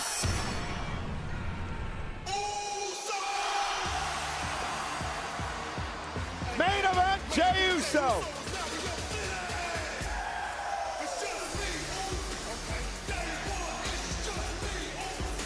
He's 3-0 in War Games. I was talking to Jey earlier today, and he said, listen, Cody Rhodes, he's QB1. But I want to be known as the frontline soldier when it comes to War Games. Each and every year, I want to be in this mess of a battle. Well, he must have a screw loose, because if I ever got there once, and he's never been more needed by his team. And Jey Uso has been involved in what has been a bitter, nearly half-year battle with the Vision, Breakker and Reed. Always ready to put his body on the line for family. Loyalty knows no bounds. And I'll say this, we talk about the squabbles, the fractures within that team between Roman, Cody, and CM Punk. The voice of Reed's top star saying, no, we've got to have each other's backs. Which is interesting, because Jey may be among some of the most conflicted in this matches. He was the man they were all listening to. By the Uso. Oh, we're going to run it back, a bit of an encore. Well, this takes some guts. 46,000 plus, yeeting away with Jey Uso. Man to enter, and then we'll get this match officially underway. Inside the War Games cage, and here we go. Oh yeah, Brock Lesnar. There's a German suplex. Heyman looks on, getting back into the into the good graces of Lesnar. Punk trying to fight back. It's Suplex City, folks. God, the presence alone just saps the strength of opponents. Acid dread pumping through your veins, knowing you're locked inside a cage with the beast incarnate. He is the most frightening man I've ever confronted. Encountered, I should say. Confronted, yeah, bad word. Nonetheless, Punk sent into the steel cage. Brock Lesnar has beaten the hell out of me on a number of occasions in my career. And this guy here, it's like getting hit with a bear paw when he hits you with the right hand. And then these suplexes just sending people around the ring. The mass of DNA purely designed to do one thing, wage war. That is everyone's first round. Oh, F5! Inside a War Games. If there's ever a man who was built for this structure, it is this man, Brock Lesnar. F5 to CM Punk. Remember the destruction he did to John Cena back in WrestlePalooza. He's doing the same tonight inside the steel cage. This is what you call a mass extinction event caused by one singular human being, if he is indeed a human being. The beast incarnate has arrived. Look at the smile on the face of Lesnar as 46,000 plus look on at our main event at War Games. His own team are looking on and staying down and out of the way. Well, the destruction's not over yet. Now it's main event Jey Uso. Yeet no more. And F5 delivered to Uso. Punk now with a steel chair in hand. That's not going to help against Lesnar. Well, Punk is just looking flimsy at this point. He has been put through the ringer from the word go, starting at the #1 spot. And remember the rivalry these two men had. Cody Rhodes and Brock Lesnar a couple of years ago. Once Rhodes had finally won the championship. You're a top name in this industry. You have to go through Brock Lesnar at some point. Oh, what a throw by Lesnar. He makes it look so easy. This is like being locked inside a cage with a grizzly bear. It's a human cheat code. It almost guarantees you victory inside a War Game. Oh man, speak of rivalries. Remember what Brock Lesnar and Roman Reigns have been through, the many times they've met in their career at WrestleMania main events. And we are about to have a showdown because the sides are going to be even at 5. War Games is about to begin because here comes the tribal chief. And where the hell is Brock going?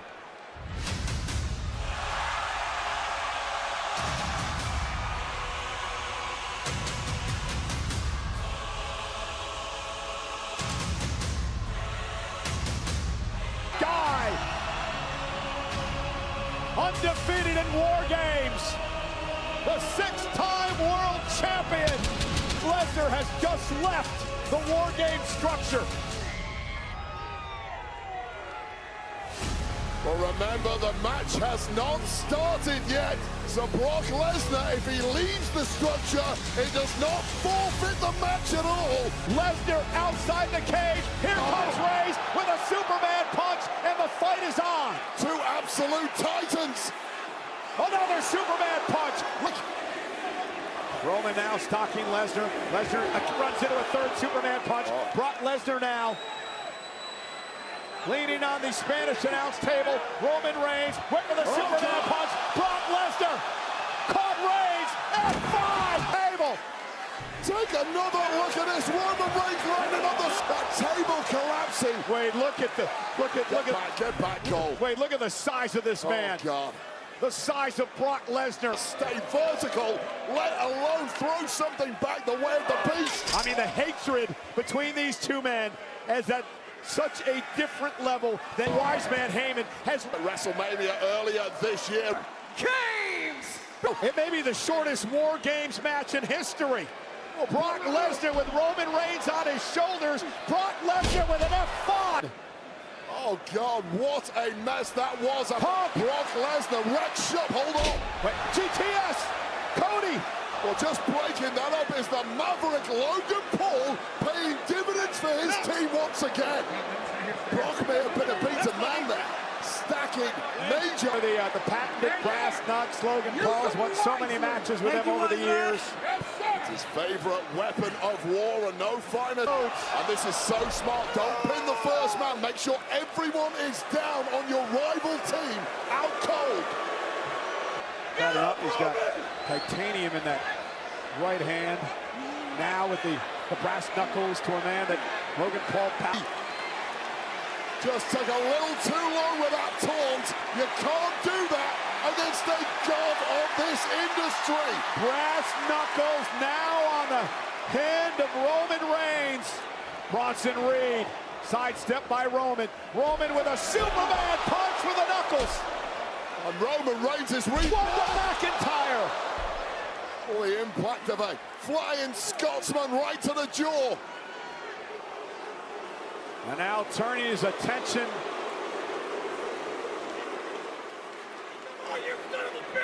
The breaker ducks underneath.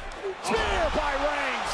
The freshest man in the match against the man who started from one despite being F5 through our table call. Yeah, I'm not sure he's the freshest man in the match, but I get your point, Wade. Well, he's the man with all the power and energy right now. They built Roman Reigns different.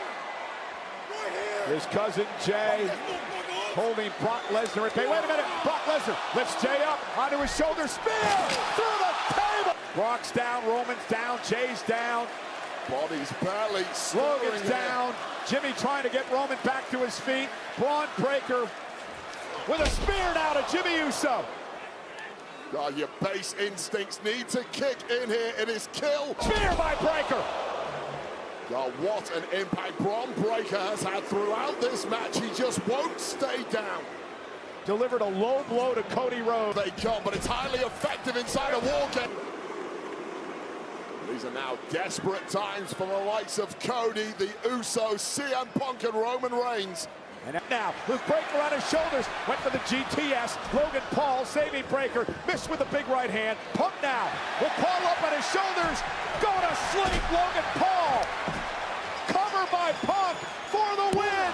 Who the hell is that? Thing off, has won it for his team, all beat. Well, not only won it for his team, look who he pinned. CM Punk, and it must have felt so good for Braun Breaker, who looked wiped out earlier.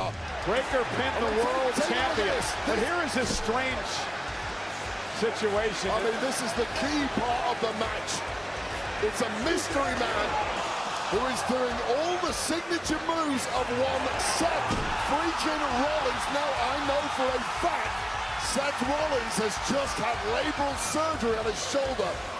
And surely that cannot be said. Well, I don't know. It didn't matter because Braun Breaker took advantage. And this right here for Braun Breaker, no matter how it happened, Braun Breaker has pinned the World Heavyweight Champion to win War Games.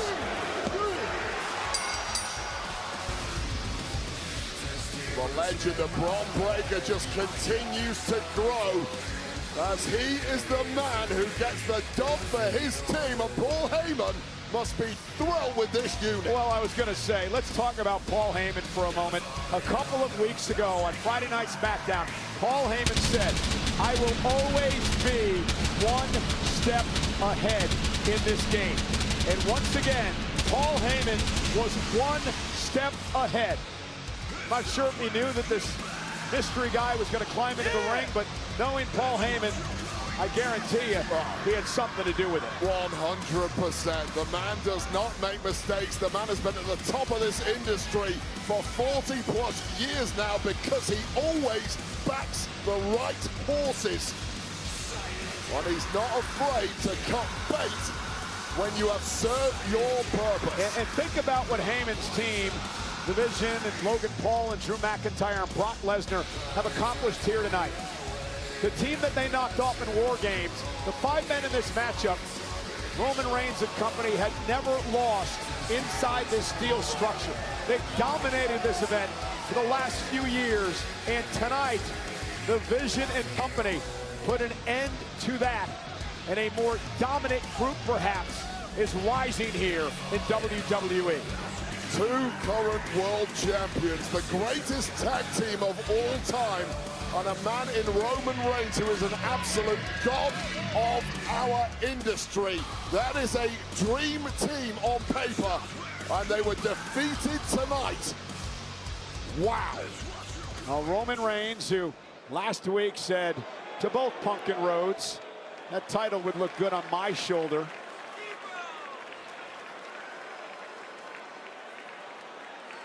And a show.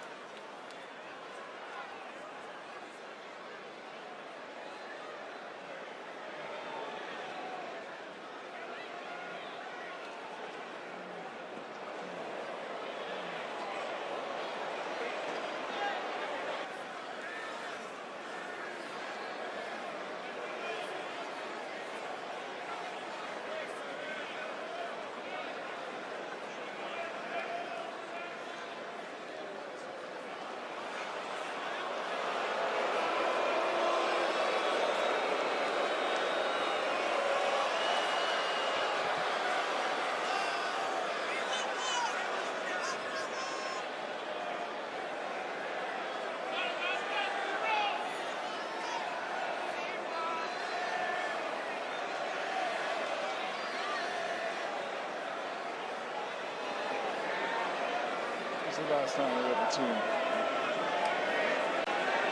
Just know that.